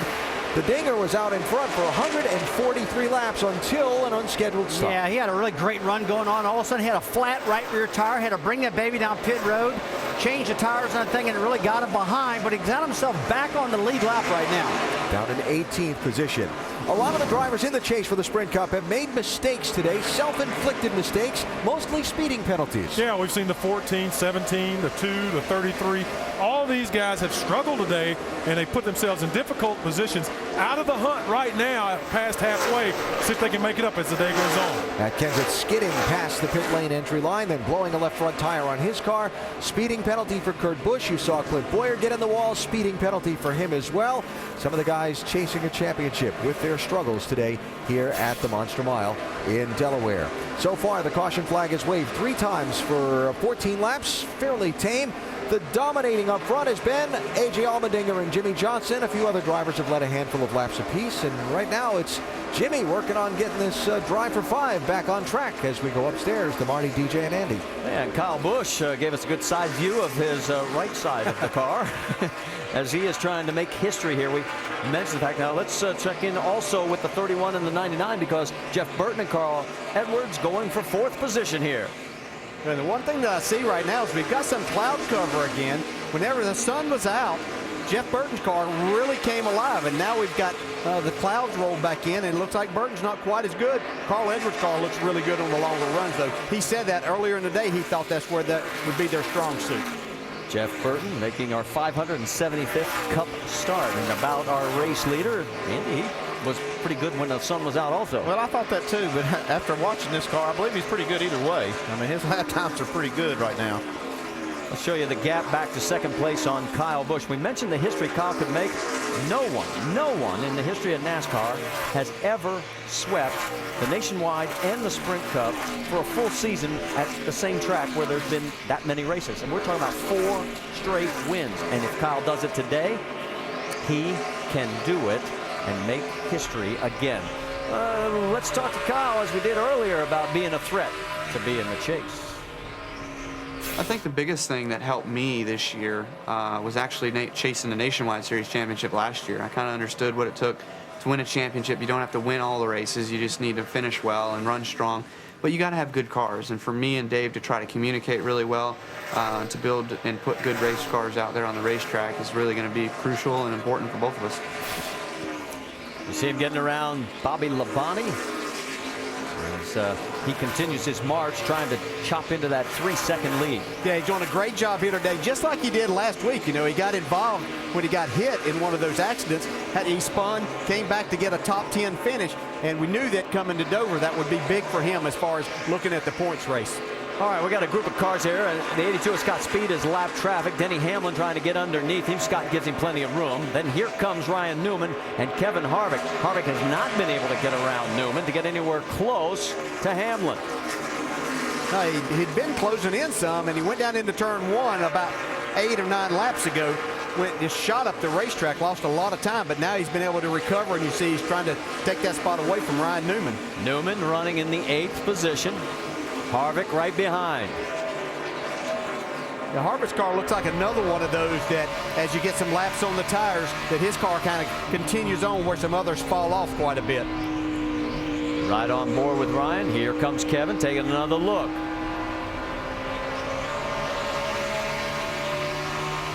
Keeping the pressure on, but not able to take over the position. as we're working lap number 242 of 400. He'll try to get up to the back bumper of Ryan Newman, see if he might free him up a little bit. We try to get a good run off the corner. Well, you see also that Denny Hamlin has been able to open up a bit of a margin over those two, as David Rudiman, after his problems, is the lap vehicle between them. Rudiman right now 36th position, 23 laps down. And if he was ever going to think about getting back at Ryan Newman, that would have been it. Jimmie Johnson right up front with Kyle Busch, 2.5 seconds behind. Here we are at Dover. We're still a long way from home. Coming up, the O'Reilly Superstar Batteries NHRA Fall Nationals, and the finals will be tonight at 7 Eastern on ESPN2. NASCAR now at 10 Eastern, also on ESPN2. And then our NASCAR Nationwide Series broadcast from Kansas will be next Saturday, 3 Eastern. That also on the Deuce. And the NASCAR Sprint Cup Series from Kansas Sunday, 1 o'clock Eastern, right here on ESPN. Jimmie Johnson out in front by 3.1 seconds over Kyle Busch. Joey Logano is third, Carl Edwards fourth, and Jeff Burton is fifth. But Kyle Busch had himself an issue just a few moments ago. Let's show you what happened. Coming out of turn 2 here, trying to get all he could get. The 77 was right on his bumper from where Kyle had gotten around him. Gets into the wall a little bit. Not sure how much damage. It's going to change his car. Well, let's listen on the radio and see what he says. Right side, I knocked it out. It's different. I'll figure it out. Vince, you've got more?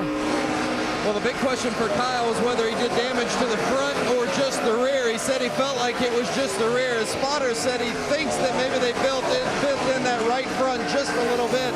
But Kyle says it's not too bad, but it definitely feels tighter since that contact. Well, and then if you want to watch another interesting moment, watch Casey Kane as we ride on board with Tony Stewart. Well, you think this isn't a challenge. You can see he had his right sides in that really dark spot. Looked like where the rubber's really building up, which made the car take off up the racetrack. Nice save. Meanwhile, Jimmie Johnson continues to lead, but his lead's down to 2.8 seconds. He's gotten around Travis Kvapil again. There is second place. Joey Logano is 5.9 seconds behind the race leader. Let's get an update from pit road. Dave Burns. On the leader, Jimmie Johnson. He's had very good comments about this race car all day long. And remember, his 5 wins here make him the leader among active drivers. But what about his record following a bad week? Did you realize that there have been 7 times in the chase where he has finished 25th or worse, similar to last week? The next week, 3 times, he's won the race. That's a pretty good stat, Marty. Yeah, it is. I mean, they've got plenty of stats to back up those 4 championships. Yeah. There's quite a few. All right, we mentioned Mark Martin had gotten back on the lead lap on his own. Guess where he is now? If you are a Mark Martin fan, get out your T-shirts, your flags, wear them proudly, because Mark is up to the 11th spot, and it's like the Mark Martin we knew from last year. He has taken this car and moved it up 31 spots, Jamie Little.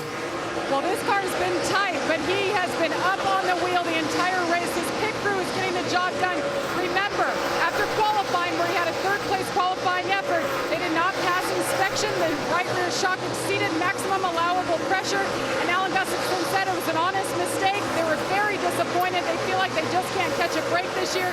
But, guys, this run from 42nd up to 11th right now has got to make the team feel good. And he still has just a tick under 150 laps to be able to even crack the top 10 and maybe even the top 5. And he is right now in 11th, 14 seconds behind the race leader, and that is Jimmie Johnson, who leads by 3.1 seconds over Kyle Busch. So another pit stop sequence about to occur as the laps continue here at Dover. And last time around, well, it's been very physical for some and very scary for some others. Stay with us. We've got a lot more coming from the Monster. Welcome back to the AAA 400. Make sure to go to NASCAR.com for all your latest NASCAR information. Jimmie Johnson has stayed out as pit stops have started here. Another cycle on the green flag. A.J. Allmendinger has already come in. Points leader Denny Hamlin is running 7th. And as you can see, Greg Biffle, he has made his pit stop, and he is now in 26th position right now and shown 3 laps down. 42 of Juan Pablo Montoya has made his stop. He is running back out, and let's go to Dr. Jerry Bunch. Kevin Harvick on for his pit stop. The car very, very tight. Chassis adjustment, air pressure adjustment, 4 Goodyear tires, being very deliberate. We've heard a couple of guys leaving tires loose. He is down and away. Jamie. And his teammate Jeff Burton says he's a little free on entry, a little tight on exit. No changes, 4 tires for the 31. Vince? The 18 of Kyle Busch, they talked about making a wedge adjustment depending on how that right front fender was, but they said the fender's not bad, so they're going to just make air pressure adjustment in both front tires for Kyle Busch. 4 fresh Goodyears for Kyle in the 18. There's the 11 of Denny Hamlin. Hamlin has been battling a loose in-car throughout much of the day. 4 fresh tires for Hamlin, and an air pressure adjustment as well, but he's been in the top 10. That would be a victory if they could finish there. Jimmie Johnson now making his way down pit road, and Carl Edwards is behind him. Getting to pit road. All right, folks. Let's send it to Dave Burns. Now, Jimmie Johnson said, I had to get into the corner softer, so in essence, I backed up the center of the corner, and that made it just a little bit tight for me. But the exit was very good, so what they're going to do is, it appears it's going to be track bar. They talked about taking a spring rubber out as well, but that's interesting. Changing his line changed the way that they had to make their adjustments. The 99 of Carl Edwards is in as well. His car was looser this run. They talked about a quarter pound of air pressure and a wedge adjustment for Carl. All right, Dave, as they finish up on the work on Carl Edwards, looking down pit road, Kurt Busch is also coming down. You see him at the top portion of your screen. David Reagan right out in front of him. Regan Smith, who just celebrated his 27th birthday, and he had a penalty that he had to serve. He was speeding on pit road, and unfortunately, that is going to be a problem because he just got busted again. He sped on his pass-through. Let's get the update on the 2, Dave. Kurt Busch is recovering somewhat from that pit road speeding penalty. Loose everywhere was the car. He picked up about 5 or 6 positions on that run. They make a track bar adjustment and air pressure adjustment for Kurt. And you see the 48 of Jimmie Johnson going around Clint Bowyer. Bowyer, 27th spot right now, 3 laps down. His chase hopes are dwindling quickly. Other chasers that are in a bit of a bind, well, Greg Biffle's in 22nd, 1 lap down. Matt Kenseth, 20th, 1 lap down here at Dover.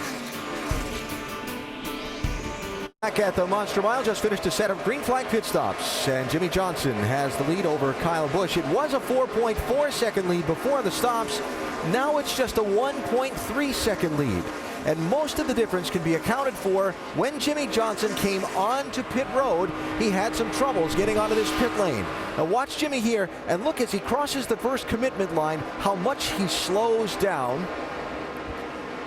In the pit studio with Rusty and Brad, and what this really goes to is how the pit road timing lines work. Listen to the audio on his car, and then we'll talk a little bit more about that as we ride with Jimmie. Listen.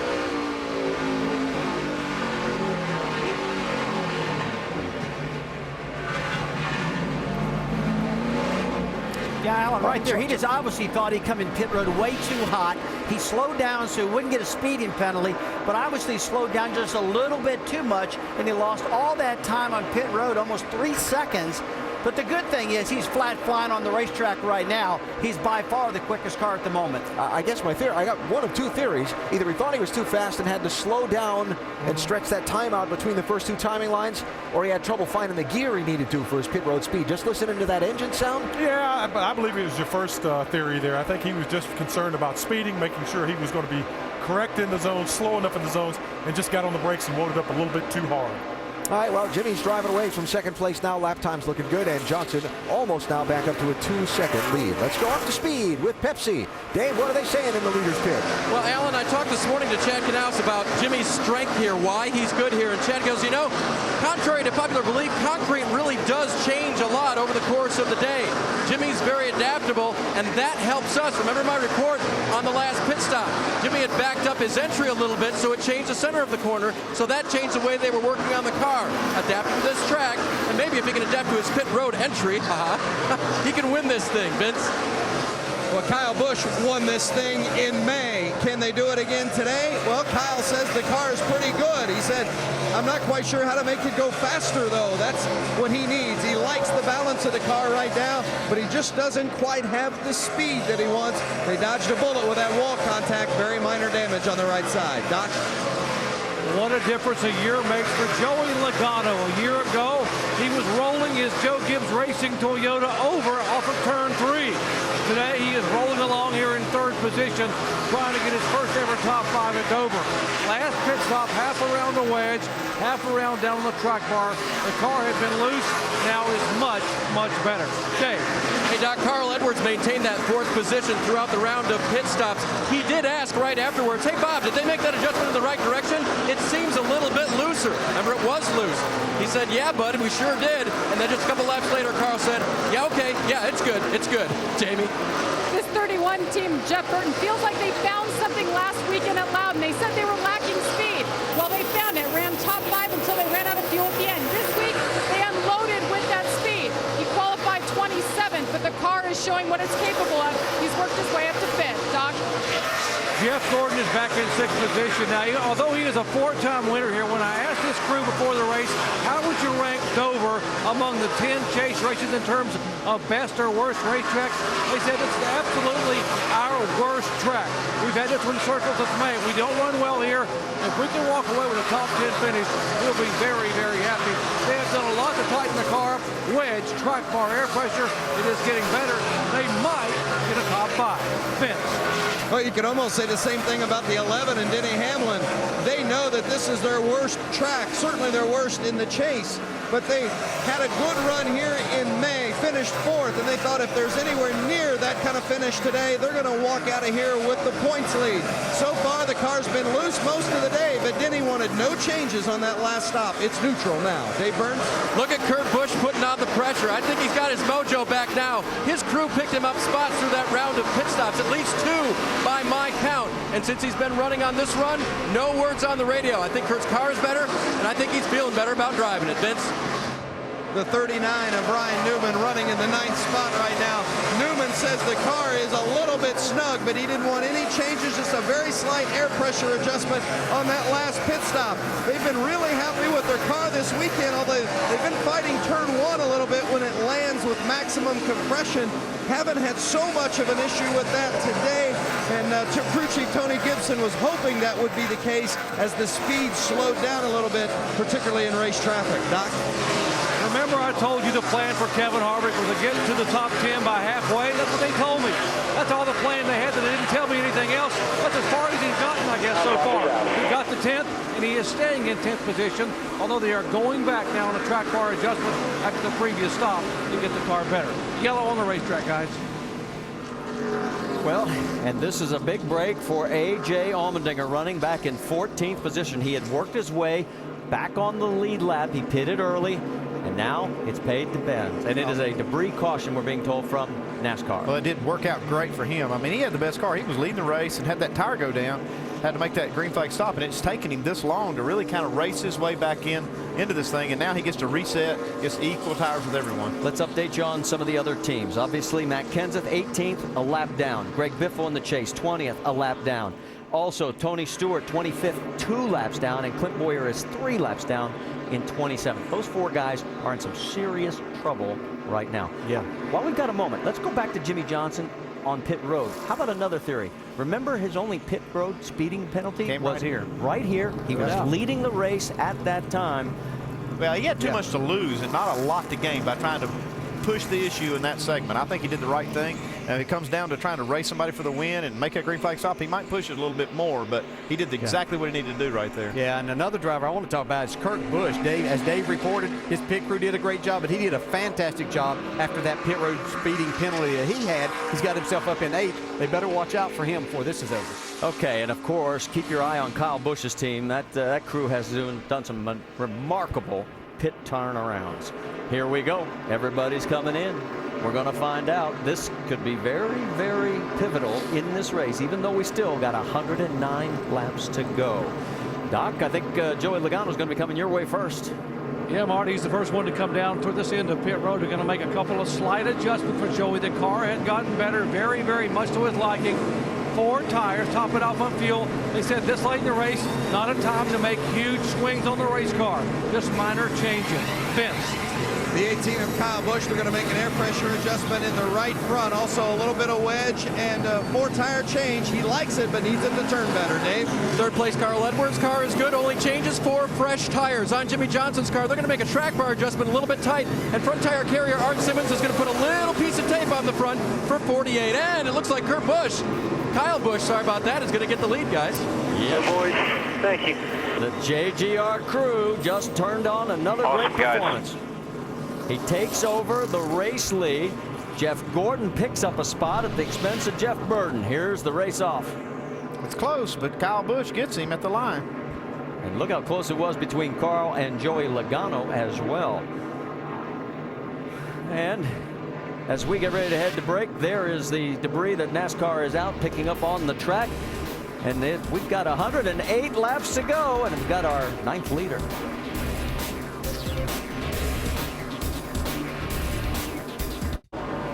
Took 292 laps, but Kyle Busch is now in the race lead for the first time today, and here's how.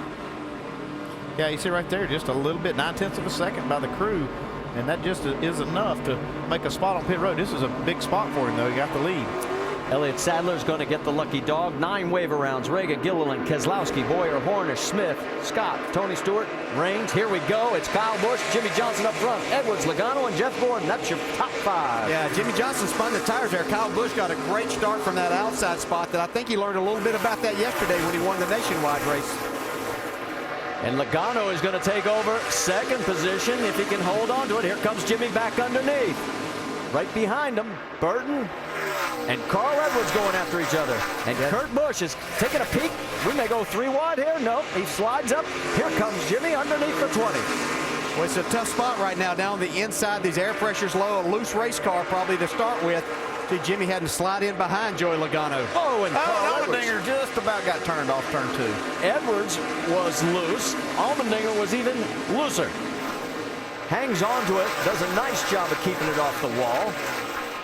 Right, Burton loose, trying to hold Kurt Busch back there. Well, I watched Kyle Busch work his tires really hard under that caution, trying to get them all warmed up for this restart. It really paid off for him. And that's just a driver paying attention to everything you have to do to try to win these races and make the best of a situation. You know, the irony of this situation, look who's running first and second right now. Kyle Busch, Joey Logano, little deja vu from yesterday. That's where these two finished. 1-2 for Joe Gibbs Racing. Of course, we've still got 102 laps to go, just about 25% of the race distance. When we talk about those guys, you don't get up there in the front of these by accident. You know, there's reason behind it. We heard Kyle Busch talk about learning some things yesterday that was going to benefit him today, and he's shown that. A chance to make history. He's tied with a number of drivers with 4 sweeps in NASCAR history of Nationwide and Sprint Cup, but he could be the first to do a sweep of all 4 races at a track where the series runs twice a year if he can win today. On board right now with Denny Hamlin. He's running 9th. That's Jeff Gordon right in front of him. And again, I guarantee you, Hamlin is thrilled with his run so far. Well, he probably is, but the one thing that we've seen throughout the progression of the day is him slip back 1 or 2 spots after kind of each round of pit stop, that these other drivers make their cars a little bit better. So he continues to fall back towards that, just maybe working himself outside the top 10. And with both of his teammates running 1-2, I mean, they've done the opposite. They've kind of worked their way to the front. All right, well, you see the 1.4-second lead that Kyle Busch has over Joey Logano, but let's go back and take a look at the restart and that tire spin you were talking about. Just watch this right here. Before they get the green, now he's just, this is actually the green flag, but right before that, he had been really working those tires. Yeah, he had been doing that, but boy, he pulled a slick move right there. He saw Jimmie Johnson kind of get in the gas and pull up there, and then he took off. He knew he had an advantage. Jeff Burton with Kurt Busch all over him. Remember, Busch had that speeding penalty. He has bounced back nicely. Carl Edwards right behind in 6th position. Then Paul Menard with a great run going in 7th. You see Menard in the 98, top of your screen, followed by Jeff Gordon and Denny Hamlin. And Ryan Newman, that rounds out your top 10. Let's get an update on the 48, Dave. Marty, on that restart, it's interesting. Chad reminded Jimmy before they came to green what you guys were talking about. Work those tires in, and Jimmy keyed the radio back. Yep, I got it. Now, other drivers have been talking about on this restart, drivers including Carl Edwards and Jamie McMurray, just how slick it is out there. What's different? It's really slimy out here. So, combination there, it seems like he did the right thing, but I think the track is real slick right now, too. Well, and the sun has come out again, and you see at the top of your screen, here comes Gordon taking a peek under the 98. It looks like he may get the spot. Gonna take that spot. So move Jeff up to 7th. And he's pulling away.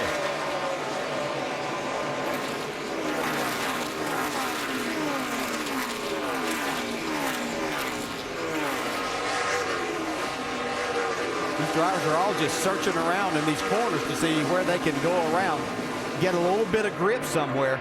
Been watching this 18 car. He literally is right on the bottom of the racetrack. We talked earlier about the rubber not quite as bad down there. You can see it's just a little grayer. Even though his right sides might have to get in it, he's got that little bit of grip in the left side. But if you've noticed, a lot more cars have been going down there, and it is starting to get darker. So the compromise comes together. Here comes Allmendinger. Look out. He's flying around Mark Martin. He's on a mission, man. That gives him 11th. Bump Mark back to 12th. 2 laps down last week at one point at New Hampshire. Came back to get back on the lead lap. He was a couple of laps down here. Vince, he's got another great run going. Now, one of the things that Mike Shiplett, his crew chief, had talked to AJ about during this run is the fact that they've been off sequence with the other cars because of the fact they had to come in when they picked up that debris and had that right rear going down. But now they're back on sequence, and they feel like they're as good as anybody when they're on the same tires as everyone else. He told AJ, get your game face on and go get them. AJ's listening. Came back to finish 12th last week at New Hampshire. And here are the lap leaders.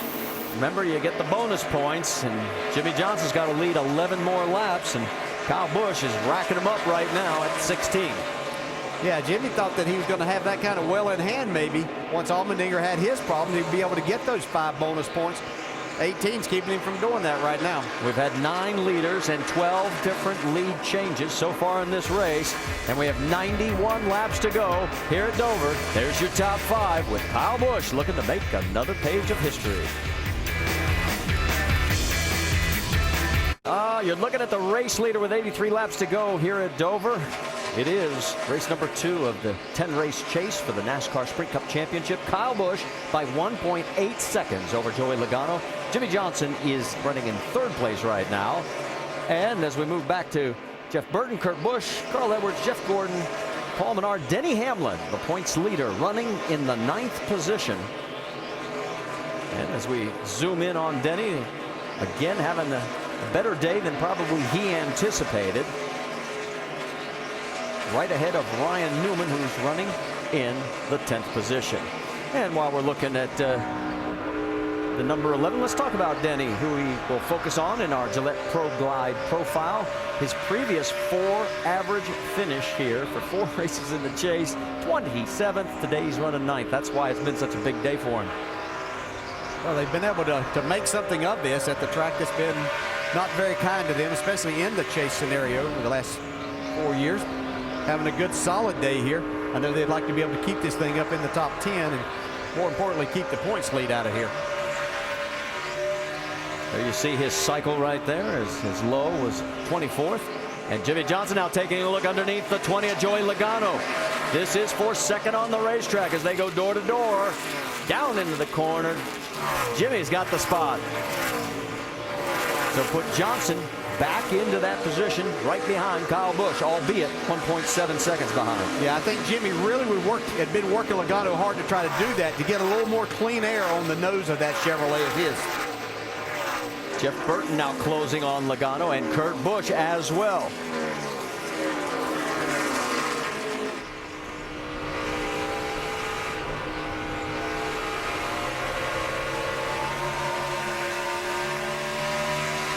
There's Kurt's cycle. Was back at that one point when he had the penalty. Served it, went to the back of the field. Let's get a further update. Dave Burns.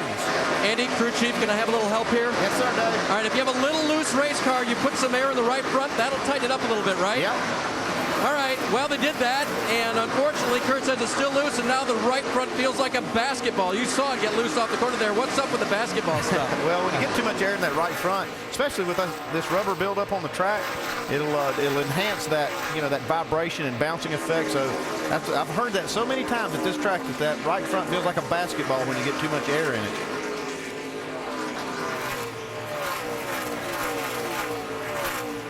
Now, you're wondering maybe what happened to Kevin Harvick in this mix. Remember, he was just a couple of spots behind Denny Hamlin. Well, something is not right because he has dropped back to the 14th position. Yeah, whatever adjustment they made last time, trying to get a little more speed. You see on the right side with A.J. Allmendinger there trying to go around Ryan Newman. But Kevin Harvick, this adjustment really hasn't been good for him. He's dropped 4 spots, Doc. What's going on? Well, DJ, they had made a track bar adjustment to tighten the car up before, and Kevin said it made it too tight. So when they brought him in the last time, they went back to where it was before, and now guess what? It's too loose. It's very, very loose getting in the corner and loose coming off. He said the car is going to get better, and over a long run, the car will come to him, but you lose a whole lot early on in the run of the car being that loose. Yeah, it's just difficult, to make these changes, and just little small adjustments make such a big difference with this car the way it is today.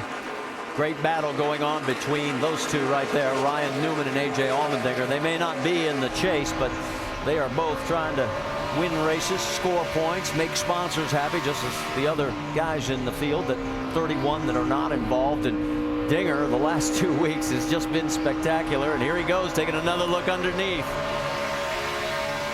And Ryan, who everybody will tell you is one of the hardest guys to race against, he'll never give you an inch, and Dinger's going to have to take it away from him. AJ's trying. Yeah, he's trying. He's not going to quite clear him on this lap, but AJ's car goes through the center of the corner really well. He can set him up here and get a nice run out of turn 2. He may get him this time. No, I don't think so. Nope, you're right, Andy. He's going to carry the momentum. Yeah, you really got to back off a little bit, be getting down to the corner, and jump in the gas right here. Then you can kind of put a slide job on him. Mark Martin's watching all of this right behind both of them. Again, Mark started back in the 42nd position, got up as high as 11th. Right now he's running in the 12th spot. There he's got him. Now he's got him. So A.J. Allmendinger has gotten back into the top 10. And what a run the 43 has going today. You're asking where the race leader is? There he is, Kyle Busch. And remember how he said on the radio, I'll adjust? Remember when he brushed the wall? Well, he's adjusted himself right into the race lead. But you don't have to look too far back because it looks like Jimmy Johnson's found something too. Yeah, Jimmy's been closing just a little bit every lap now. You see he's within 1 second. Well, Jimmy Johnson and Kyle Busch have won 4 of the last 5 Dover races. Any surprise? They're running 1-2 right now. With 63 laps to go, the battle is on for first. You're on board with Kyle Busch. Right behind him is Jimmy Johnson. He has been closing quickly. Well, Jimmy just found something in his race car. See, he's trying to go underneath him right now and see if he can take this lead back. Both cars have been trying to hold the bottom line. Kyle can't do it any longer. Jimmy side by side and he's going to clear him. Oh, man, runs you down that quick. There's no sense in trying to sit there and hold him up. Maybe do something with your car. How about this? Well, how about maybe we're going to try again here. Let's crisscross over and see if we can do it. Stop racing. Oh, and Jimmy's got the momentum this time, and I think he's going to be able to hold him. Yes, he does. Show leader, 48. And the guy who's fastest, actually, guys, looking at that last lap, The two of them better be looking for Jeff Burton, who has now moved into third place during the commercial break. He got around Joey Logano. He is 1.6 seconds behind. Remember the bonus points for leading the most laps? Well, Jimmie Johnson back in front. Here comes Jeff Burton. Don't forget Burton, he led only the final 6 laps when he run this race back in 2006. Yeah, and you can see Burton's running a little different line. He's a little higher on the racetrack, but it's really working well for him right now. He's beating Jimmie Johnson a little over a tenth of a lap. Jamie, what have you got down there? Well, it's interesting, DJ. You hit on something with Jeff Burton. He's driving a little bit different line. Jeff told his crew, guys, I've been here 33 times. I am having to drive this racetrack like I have never driven it before. He's going straighter into the corners than he's used to. But hey, it's working. Remember their goal to be a top 3 car? They passed Joey Logano, and they are picking it away, guys. The car is getting good, and it is getting cooler down here on the racetrack. Yeah, the cloud cover has rolled back in. 1.4 seconds back from the race leader, but he's closing on second place. You saw Jimmy, he's got lap traffic with Sam Hornish in front of him. Yeah, and sometimes you drive that thing straighter into the corner. It does a couple of things. You carry more speed through the center of the corner, and then you're not abusing your tires as much. Yeah, but watch this. We're going to see him pass Kyle Busch, but he's going in the corner, and he's running up in the center, and then he pulls it way down on the bottom of the track coming off. He's going to have to race Kyle Busch and make him run a little different line here. Yeah, he got his right sides in all of that rubber right there, and you can see it just didn't stick for him. Kyle Busch looked in his mirror. I'm sure that his father probably told him too where Jeff Burton's been running. He took that groove away from him. Well, he actually got a little loose coming out of that corner. He's lost a little ground now to Kyle, but here he comes back again. Yeah, and that's what happens. You run up on a car, and it kind of takes away your groove, breaks your rhythm for just a minute, makes it more difficult. Also, I'm pretty impressed with Kyle Busch. He makes adjustments constantly during the race to make his car do what he wants it to do. Jeff Gordon's got his hands full with Paul Menard. Menard's got a great day going for him as well, as he's in 8th. Kyle got a little sideways on the right side of the screen. Here comes Jeff Burton, that is. Yeah, you talk about Paul Menard. He is having a great day as Burton goes into that second spot now.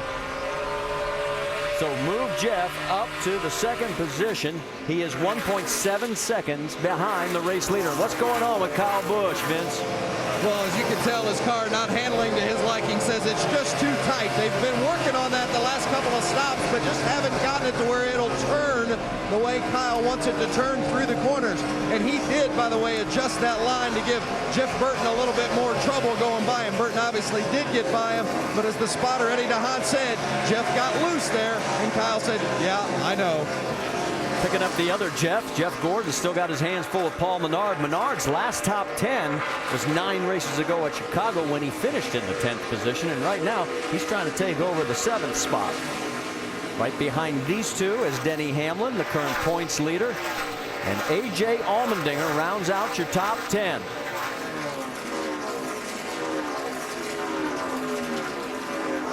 And there's Allmendinger in the 43. You see the gap between all 3 of those cars. Whoa, Hamlin got a little loose. And Allmendinger's going to close. So can AJ take over the 9th position? Yeah, and last thing you want when you just got loose is to have somebody right on your bumper. Might be a good time to let him go. We talk about the beginning of the show when I would be doing some coaching right here. I'd say, just let that car go, man. We don't need to fight that spot. Denny Hamlin right now still in the points lead, but we've still got 52 laps to go, and there you'd see where it would be if everything stayed as is. A lot of shuffle. Busch would pick up a spot. Johnson could pick up 3. Harvick and Gordon would be big losers. And boy, Biffle, Stewart, Kenseth, Bowyer, not where they want to be. In fact, right now, Kenseth, Biffle, a lap down. Tony Stewart is 1 lap down. Clint Bowyer is 4 laps down. Now you see Jimmie Johnson, he's leading this race. Kyle Busch now dropped back to 3rd, but don't forget, Kyle Busch got the lead by his pit crew on pit road. We still have 1 more pit stop to go. And that stop still to come. As we said, just 50 laps to go now here at Dover. There's your top 5, and this one's still up for grabs. 43 laps to go as Jimmie Johnson crosses the start-finish line here in Chase race number 2. Sprint brings you an inside look at the chase for the NASCAR Sprint Cup on the Now Network. Biggest mover of the race, Mark Martin, started 42nd after a problem with post-qualifying tech inspection. He's now up to 12th position. And Mark Martin on the move so far in this race today. For more NASCAR stats, in-car audio, and live race radio, check out NASCAR Sprint Cup Mobile at sprint.com/speed. Now, talked about the final round of pit stops. They've begun for some of the cars that were not on the lead lap, and for one that was, Doc. Kevin Harvick just had to get in. You know, this car was just so bad. He said it's terrible, to quote Kevin. So loose in, so loose off, would not roll the center.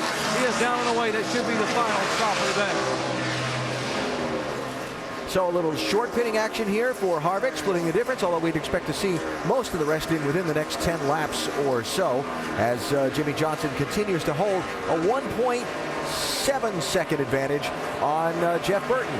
Watching Kyle Busch continue to slide back through the field. There's Kurt Busch, his brother, right behind him. This is a race for 4th and 5th positions. And Rusty, what this 18 team really needs to have a shot at this thing in the end is a caution, right? Yeah, they need a caution flag. They need another good pit stop. They are the fastest pit crew on pit road. There is just no doubt about that, and that's not what Jimmie Johnson needs or Jeff Burton, because Logano, who's running 3rd, and Kyle Busch 4th, they do have the fastest pit crews, just the way it is. Denny Hamlin, A.J. Allmendinger, both on pit road. Vince? That's right, and you see the 11 of Denny Hamlin currently running in the top 10. Remember, they said that would be a victory for them today. They've been throughout the course of the weekend kind of all over the map, according to crew chief Mike Ford. Today, they've mainly been fighting a loose race car, going down a quarter round on the track bar, 4 Goodyear tires, and Sunoco fuel for the 11 of Denny Hamlin.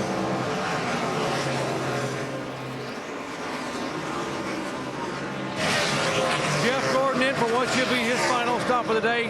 Chassis adjustment. Jeff said he could not turn the steering wheel at all and get the car on the right rear tire. The car was so loose in and so loose off, he had to drive it straight in and straight off the corner. 4 tires on trouble with the left front here to get his car to get a load done off. Now he is down and away. That cost him about 2 extra seconds. 20 car on pit road. Joey Logano running in the top 5 in the last 100 laps. Minor air pressure adjustment for Logano. The car has been that good over the long run. He is down and away. Vince. The 18 of Kyle Busch says he needs it to turn better. He's getting killed center off. They're making a track bar adjustment and 4 fresh ones for the 18 of Kyle Busch. Dave? Jimmie Johnson lost the lead in this race in May by exiting the pit road too fast. You'll have to think about that as he does his final pit stop, in theory. Not many changes to it. He kind of left it up to Chad. He said, you want me to loosen it up? And Jimmie said, you know, it's really been pretty good. Obviously, he stayed out front. Smooth pit stop so far. And as they wait to finish up the fuel, he is gone. Jamie? And Mark Martin, the drive of the day from 42nd position. Car is good now. The call is 4 tires. Fill it up with Sunoco fuel. And that'll be it for Mark Martin in the 5 car. Dave? Jamie, Kurt Busch was challenging his brother for 4th place before this round of stops. They'll get a wedge adjustment there in the back, but also take that basketball out of the right front of the car. Still loose for Kurt, but a very fast race car here near the end. Carl Edwards is in as well, tight in the middle of the corner. Carl said, you know what, if we fit under caution the final time, I'd like to be loosened up for a little bit. But if we fit under green, let's not make any changes. So we'll see if there go any wrenches to the back of the car. Yes, they are going to make a change. Bob and Carl talked about it a little bit further. That's a track bar adjustment. Again, Carl saying just a little bit tight in the middle of the corner. 4 tire stop for the 99.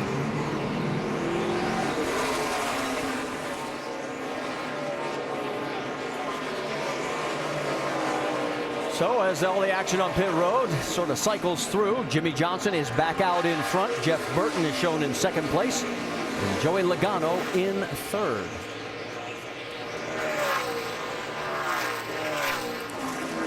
And as he comes by the stripe this time, there'll be 34 laps to go. And as of right now, we're waiting for NASCAR scoring to cycle through, but it looks like there'll be a total of 17 cars on the lead lap.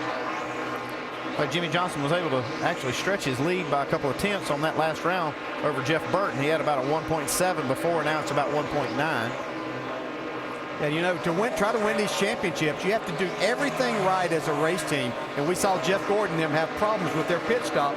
They went back outside the top 10 after this round of stops. Let's go back and show you exactly what happened, and watch it on the right side here. Yeah, the right front tire changer, I think he lost a lug nut.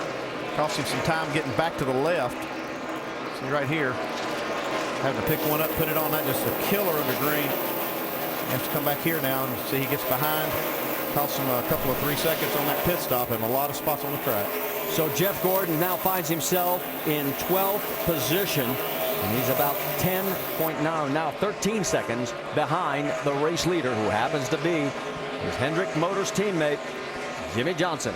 And Jimmie has a 2-second lead over Jeff Burton, Joey Logano in third. They're all chasing the man with the scruffy-looking beard. Well, actually, it looks good. Monster Mile and Jimmie Johnson trying to do exactly what he's done so many times in the chase. Win on the track. He's got a 2.3-second lead over Jeff Burton. Of course, they're coming off last week's 25th place finish. We asked Chad Knaus how to get over defeats like that. As soon as we cross the start-finish line at an event, we are on to the next week. Obviously, you have to go and recap and get your notes and things organized and assess what happened the week before. But the majority of the races where we've even had bad finishes this year, we haven't performed poorly. So it's not like we have to really dig deep to try to find a problem or correct something that's occurred. It's been circumstantial. So far, they're doing exactly what they needed to do to rebound. In fact, let's go up to speed with Dave Burns. And Marty, that backs up exactly the conversation I had with him this morning. He said, our goal is to finish where we've run. Well, they've run in the front all day today, so they're looking good that way. Another thing it backs up is last week they had a problem in the pits. I said, did you make any changes this week? He said, nope, but I am hoping for better performance. Now, they struggled a little bit early, but they've hit it the rest of the way, and the driver's done his job too. Jamie? And behind him, Jeff Burton. Remember, Jeff Burton has had some success here. He won his first race for RCR back in 2006. And just last spring, here in May, he finished second. This car has come to life. The last round of stops, no changes. 4 tires was the call as the car continues to get faster, Dave. Well, what a recovery for Kurt Busch. I sat in the hauler this morning talking to crew chief Steve Addington. Roger Penske walked in, and I said, Roger, what do you like about the Steve Addington and Kurt Busch combination? He said, I think Kurt respects what Steve has done and what Steve understands about this sport. And certainly after Kurt pulled himself together, he's realized that the changes they made on that car have helped it work its way back to the front. Carl Edwards has run very well today. Right before, or actually right after that round of pit stops, he called in and said, what position am I in? Let's go get him. He got encouragement from Bob Osborne, his crew chief. We'll see how many positions he can make up here before the end. It's been a good, solid day for the 99 bunch. Jamie? And Cliff Bowyer in the 33. His day has just gotten, his week has gotten from bad to worse. Early on, he got loose all by himself, tapped the wall. Then when he came in to fix it, he had a pit road speeding violation, and that set him back even more. He got down this match, asked 4 laps. He's gotten one back, 3 laps down for Cliff Bowyer, who was the winner last week. Vince. Well, Kyle Busch in the 18 car, he led more than 400 laps here at Dover, but he never led in the fall race. He has today, but he's not going to finish where he would hope. He's led for a while, led 46, ran second for a while behind Jimmie Johnson, and now the 18 of Busch is down to 6th. The car just not turning through the corners the way he would like. Still, it's going to be a good points day for Kyle Busch.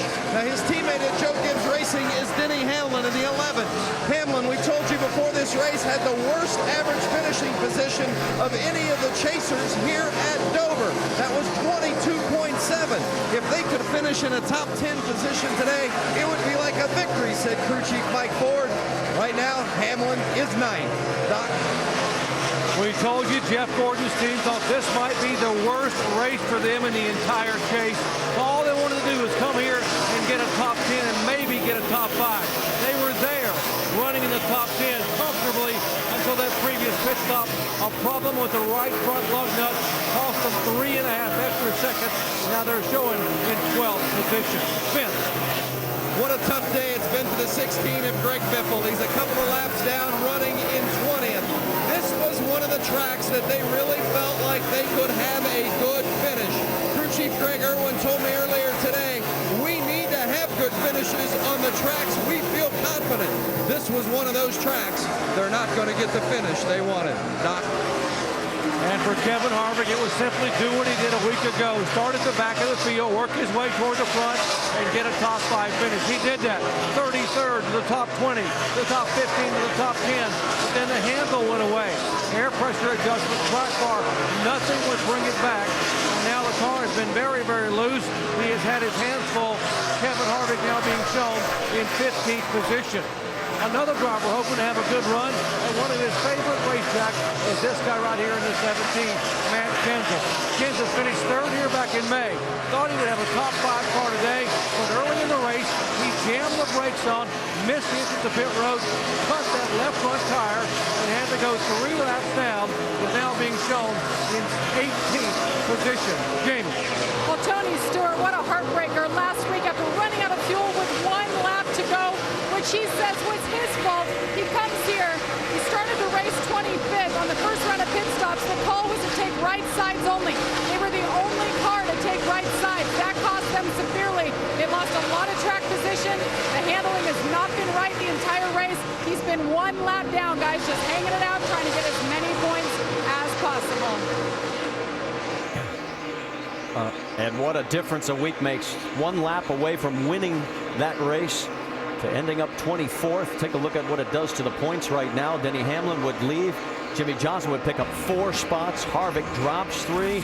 And look at the guys 9th through 12th, 143 or more behind. That's going to be hard to come over.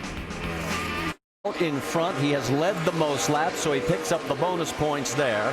And his lead with 5 laps to go, 2 seconds over Jeff Burton, who's had a great run. Joey Logano running in 3rd, Kurt Busch 4th, Carl Edwards 5th. Kyle Busch has slipped back to 6th, so his chance to make history is going to have to wait for at least another year. Right now, though, all chasers, all racers are chasing that guy as he is out in front and all alone.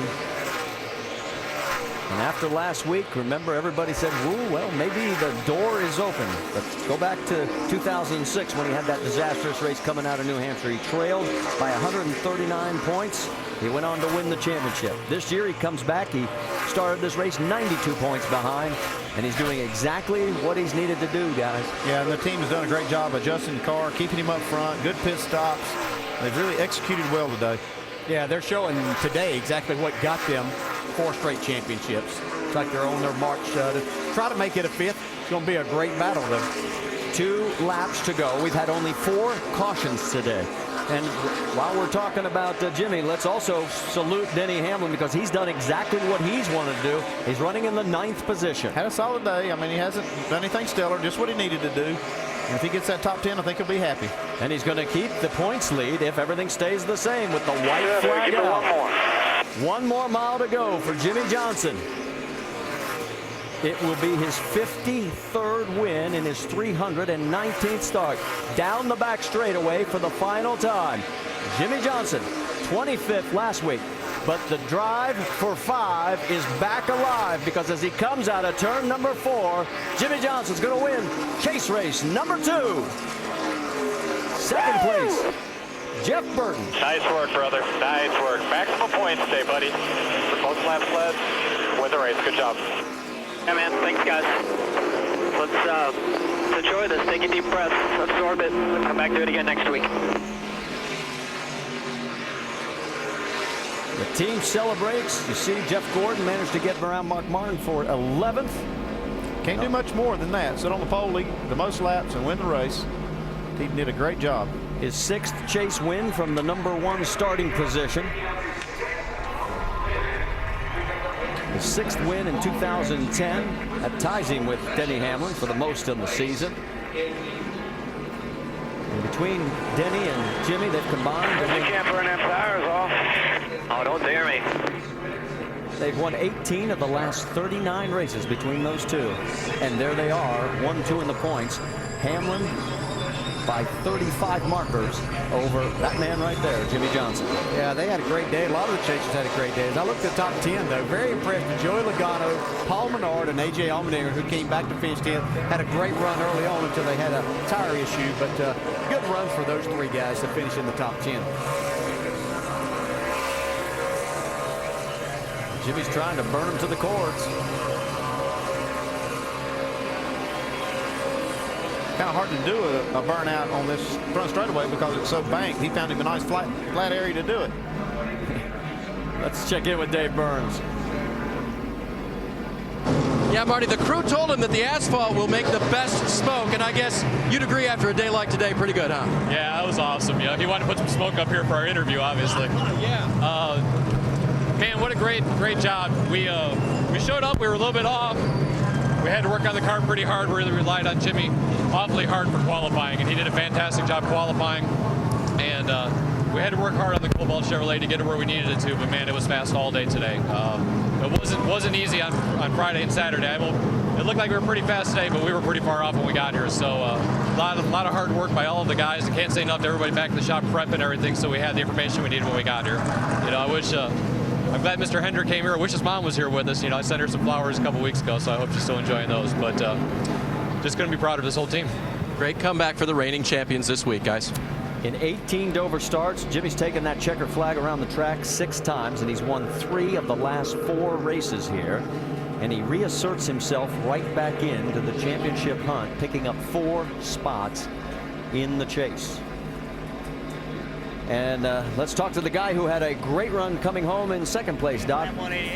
Well, he might have had a handful. He just showed me his hand a moment ago. Looked like he had some blisters, maybe some blood in that left hand, but you held on and did a heck of a job with this 31 car, Jeff. Well, real proud of everybody. We had a good car all weekend. I didn't do a good job qualifying. I just cannot get qualified here, especially for some reason. But we'll keep working on it. But proud of everybody. Proud of Caterpillar and SKF and Echo DC and just everybody that helps us. You know, it's been one of those years where we've been really good and haven't been able to capitalize. And we got 8 more chances, and hopefully we can start pulling the trigger. Different line work for you today. I heard you were driving the car straight in and straight off, and it was helping you some. Yeah, you know, we got one point there where I started driving the car like just straight in the corner and running right at the racetrack, and really like diving in the corner, really weird. I've never done that before here, and that got us going. But when we were our best, I could art the corner like I needed to, and you know, the 48 was just really, really fast. They had a class in the field today. We put some pressure on them, but they just, you know, we could match them, but that wasn't good enough from where we were. Jeff Burton finishing second, gaining a couple of spots in the chase. Vince? Well, Denny Hamlin brought it home top 10 today and keeps the points lead. In fact, it's a 35-point lead. That's the largest ever after the first 2 races in the chase. I know this isn't one of your better tracks, as you admit to, but what kind of day did you have today? Certainly a solid one, bringing it home top 10. Yeah, I mean, it was a decent day. I mean, I said in my head today the number was 8. You know, we missed it by 1, but you know, it was a good fight for the FedEx team. We didn't have the best car today, but you know, we fought through and made something of it. So, yeah, this is what we need to do to get by this weekend, and we feel like we can run with them from here on out. How do you feel about your position as you head into some of these tracks that you consider to be your stronger suit? Well, I feel good about it. I mean, it's you know, this is a huge obstacle for us. This track has bitten us in the chase for the last 4 years. So, you know, to get out of here with keeping the point lead at least, you know, I know those guys are charging, but this is our biggest obstacle we had to fight. From here on out, I feel like that'll be better. Conquered it today, 9th place for Denny Hamlin, your points leader. Well, and the good news is he has the points lead. The bad news is he has the points lead, because history shows in 6 prior chases, the guy who's had the lead coming out of Dover has never been the eventual winner of the championship. Take it. Yeah. As a driver, you only look at those things when they're to your benefit. All right, there's Jimmy. And let's go to Dave. So it sounds like mission accomplished. Pole, lead the most laps, and win the race. After last week, Jimmy, what's that feel like? It feels great. You know, last week didn't turn out how we'd want, but that's racing, and it's going to happen in the chase. I just can't thank everybody at Hendrick Motorsports enough for working as hard as they do. It just never quits. It never stops. And so thankful for Engine Shop, Chassis Shop, all the great guys that work on this Lowe's Cobalt car, all the great people at Lowe's and Cobalt Tools for their support. The fans and everything. I'm very, very, might not look all that excited right now, but there's this huge weight off of my shoulders that we were able to come and win a race in the chase, rebound from last weekend, and we're in the middle of this thing, and I'm really, really excited. You're only 35 points back now in second place, Jimmy. Yeah, that's good. I knew it'd be close. Somebody's getting soaked back there. It must be Knaus. You know, I'm excited about what we have ahead. Last weekend taught me anything can happen. I know Talladega's out there. We did a great job today. We're in the right position. But we got to keep this Impala fast. and be there after Talladega. So that's the goal. So we did the best thing possible. Very, very excited about today. At some point, hopefully my wife and my daughter will show up. I thought they might be here now, and I can't wait to celebrate this moment with them too. And speaking of faces in victory lane, I mean, what's it like to roll in and get his smiling face, Mr. Hendrick, as soon as you enter victory lane? There's nothing better. I mean, we've got a few frowns on recently because we've been getting our butts kicked, but this is a great track for us, and today we got the job done, and it's because of Rick's dedication to this race team and all the tools that he gives us. You would never frown about the 48 team, would you? No. I think a lot of people are counting them out, but boy, we were counting on Loudon in this race to really kind of give us that springboard we needed, but the man knows his place really well. And it's a great day. I'm so proud of him. Good job. I see some heels dug in down here. Watch out for the 48 guys. Well, and Dave, the 16 had a pretty good day, too. Didn't finish quite the way they wanted. Finished to 6th today. Led laps for a while this afternoon. Remained 3rd in the points position, but you cut 17 into Denny's lead at the top of the standings. How would you take this one as just a good points day or a little more frustrated? Both. I mean, we're gonna take it. It was a good day for us, but man, we had a second place car. I thought that we had something for Jimmy with about 100 to go. I could gain on him, but I was just overdriving the car, and I figured, you know what, we got another pit stop left. Let's just wait and ride around here and relax a little bit. And after that, the car just built up a tight that I just could never get back out of the car. So. Unfortunately, the Interstate Batteries Camry was that good, but didn't finish quite where we wanted to. So, overall a good day. I mean, the guys were solid on pit road. Everything went well. Communication and all was there. So, it's a solid day. I mean, the average is going to be a 6th, but with our 9th, that doesn't quite give us what we want. So we were hoping for a 2nd or a 3rd today. Still a pretty solid day for Kyle Busch. Let's go to Doc Punch. He's with Kyle's teammate, Joey Logano. Thank you, Vince. A career-high 4th top 5 finish for Joey today. And, Joey, I was listening on the radio. You were battling about everything you could battle with a race car. Loose, push, turbulence on the car, wouldn't turn here, but Zippy and the guys did a heck of a job. How was the day from inside the car? Yeah, I think that's typical stuff we battle every weekend. But, we started towards the back thanks to me in qualifying. And, the guys did a really good job getting my car good in practice. And had a really good car in happy hour. And just battled along all day and got the Home Depot Toyota really good. Just a little bit tight here, a little bit loose there, and just playing around with it. And our car was good. I don't know if it was good enough to win, but I felt like we were close, and I'm excited about that. I want to thank Home Depot, Toyota, all those guys. It's definitely a good run for us. We still got to work on our consistency. We wrecked last week. We finished 3rd this week, so we got to somehow figure out how we can do this week in and week out. What a difference a year makes for Joey Logano. A year ago, he was tumbling down in turn 3. Today, he rolls in 3rd at Dover. Let's check in with Jamie, standing by with Jeff Gordon. Wow, Jeff, it's surprising to see you finish 11th and you still lost 4 positions in the points, considering what's been going on with the Chasers today. Take us through your day. Well, I mean, that's how you got to perform in the chase. You can't give up those positions, especially sometimes you come to a place like this and a bunch of the chase guys, really most places the chase guys are going to be up front. And first half of the race were pretty good. In the second half when the rubber laid down, man, we just really struggled. It was everything I do just hang on to, let alone finish 11th. So things didn't go our way there at the end. We lost some extra positions and just held on for 11th. That's all we can do. Looking forward to Kansas. Your thoughts? Definitely. I love Kansas. We knew coming in here this was going to be a struggle for us. But we were, up there in the top 5. We were maybe about a 7th place car. So we were wanting to at least maintain that, and we didn't. So now we go to Kansas and some other places that I think are much better tracks for us, and we got to capitalize on that. All right, Jeff Gordon brings it home 11th today. And the guy that brought it home 4th was Kurt Busch. He recovered from a pit lane speeding penalty early in the race. Had a pretty good car. Gained a spot in the chase standings. Cut into Denny's lead a little bit. How do you feel about it? Yeah, it was a great solid day for our car. I mean, our Miller Lite Dodge was money. And we just were hanging out top 5 and never got to restart on the front row. I thought like we had a really fast car with fresh tires. But my guys did an outstanding job here at the track, back at the shop. To have this effort come forth today, Dover was one of the tracks I was a little worried about. And we had a fast enough car to win. Just driver was speeding on pit road. So I cost us probably 10 points today. About 40 last week, so 50 points, man. I don't need to be doing that. I need to just have nice, solid runs each week, and today was a great day.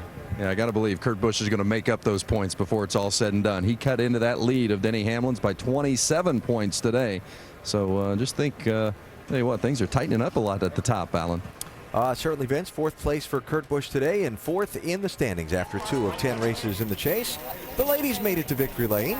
Wife and daughter there to celebrate with Jimmie Johnson after he scored his 6th win of the season after leading almost half the race today at the Monster Mile. More post-race coming up. On the rain stage to the west of the Monster Mile today, and as the fans file out, the hat dance is on in victory lane. Jimmie Johnson and team restaging the shower for the cameras for the photo as Jimmie celebrates his 3rd win in the last 4 events here at the Dover International Speedway. So after 2 of 10 races in the 2010 Chase for the NASCAR Sprint Cup, here's how they look. Jimmie up to 2nd place, 35 points behind Denny Hamlin. You see the spread back through the top 5. Carl Edwards, 73 out in 6th position. And then some of the guys 100 plus out. With a lot of ground to make up, including Tony Stewart down in 10th, 162 points back. Clint Bowyer, by the way, remember that number of that minus 235, 150 points taken away from him by NASCAR. And the penalty this week, the appeal hearing, is this coming Wednesday. Could move him up to just behind Jeff Gordon in the standings if somehow they get the penalty reversed on appeal. A.J. Allmendinger led a lot of laps today. Jamie wound up 10th. Definitely one of the feel-good stories today. Led 143 laps combined. I think that's more than you've led in your career, AJ. What was it like leading for that many laps? Well, I know why Jimmie Johnson smiles so much. It's fun to lead races like that. So, no, it was the Insignia Best Buy Ford was so fast. Everybody at Richard Petty Motorsports is building such great cars. Overall, it was a great day. Obviously, 10th is probably a disappointment for how we ran, but just to be up there leading that many laps so early and to have a 10-cent washer get inside the tire and make it go flat, and that just once you get 2 laps down, you got to fight your butt off to get back. So I'm proud to be inside the top 10. We know we could have been a little bit better, but hopefully we showed everybody that we're getting there over the last few weeks. It was a great day. I think Paul finished 7th, so 2 cars from RPM in the top 10. Really good day, but hopefully there's better yet to come. You knew something was wrong with that right rear. How difficult was it for you just to pull off and come down pit road? Well, I mean, it had to be a slow leak, you know, and we must have picked it up when we left pit lane, and the car just started getting looser and looser and looser, and driver optimism kicks in. That maybe the track's just loosening up, but about 5-6 laps before we pitted, I was about to wreck, and we knew we had to come down pit lane, and pit lane wasn't so bad, and the pit stop wasn't so bad. It was praying for no yellow, and then seeing that yellow come out that killed us, and after that, we just I had to drive my butt off. But I'm just proud of everybody back at the shop, here at the race team, and here at the racetrack. Just a great day, and we'll go get them in Kansas. Went 2 laps down, ended up the day 10th. Alan? Nice drive today for A.J. Allmendinger in the Petty 43. And so there are 8 races to go in the NASCAR Sprint Cup Series season. All of the remainder of the Chase events shown there. Like to join us? Plenty of great options no matter where in the country you live. NASCAR.com/tickets or that telephone number. Come on out and join us at the racetrack as we see who's going to be the champion in 2010. Well, in the pit studio at the start of the day, we talked all about Clint Bowyer's penalty and the appeal process with NASCAR. We talked about Denny Hamlin and one of his least favorite tracks. We talked about guys that struggled in New Hampshire that had some ground to make up, like Jimmie and Tony Stewart. Let's put a button on those. Clint Bowyer, difficult day. A tough day for him, no doubt about that. I mean, he got himself in the wall, a little driver mistake, I call it, and that pretty well put him out of it. But he just couldn't catch up at all today. But there's a lot of guys to be proud of. Jeff Burke, Jimmie Johnson, those 2 guys really got it done today. Yeah, Kurt Busch, Carl Edwards, those guys really had good, solid runs today. Poor Clint Bowyer, he's had a tough week, but you got to bounce back. You got to keep digging, do the best you can. But very good run by Jeff Burton. I was really proud to see old Jeff. He's a veteran, elder statesman of the group up front running tough. And he'd hate you for calling him elder. Let's look ahead now. The next race, next Sunday afternoon, 1.5 mile track in Kansas City, Kansas. When you think about the race in Kansas, who strikes you as a favorite and who strikes you as maybe a concern? Well, I think one of the guys getting ready to sit down next to us, Carl Edwards, is really good up around that area. Clint Bowyer's really good there. I started thinking about flat tracks, slick racetracks also. And Denny Hamlin comes to my mind right there. He's a good driver at that style of racetrack. But don't forget about Jimmie Johnson. Yep. He knows how to get around here, everybody, too. man. So I gave you 5. How's that? Jimmie Johnson will be tough next week. Yeah. All of our chasers look like they're going to be in the mix, so should be a great race. So that is next Sunday at the Kansas Speedway in Kansas City, Kansas, as the chase moves out to the Midwest to see how things roll. Jimmie Johnson, remember the finish between Jimmy and Carl a couple of years ago? Yeah, it was great. Yeah, absolutely. So next weekend, Saturday, the NASCAR Nationwide Series race is on ESPN2 starting at 3 o'clock Eastern Time. Our coverage of the NASCAR Sprint Cup Series race on ESPN next Sunday at 1 o'clock Eastern. And don't forget, NASCAR Countdown is on ESPN2 starting at noon Eastern Time. Yes, Carl Edwards is in the house. He will be joining us as part of our continuing post-race coverage on SportsCenter. That's coming up next. We'll hear from the boys in the booth. We'll hear from some more of the top finishers, recap the race and highlights, and Carl will join us for his in-race reporter analysis. That is coming up next on SportsCenter with, again, our extended post-race coverage from here in Dover. Little family portrait with a trophy and a pit crew to go around. You got one of those at home, Rusty? A couple of them. Yeah, I thought so. Jimmie Johnson celebrating with his wife Shanny and his daughter and the rest of his race team after Jimmy showed the world the drive for 5 is very much alive as he dominated and won today here in Dover. SportsCenter is next. We'll talk to you from here in Dover in a minute.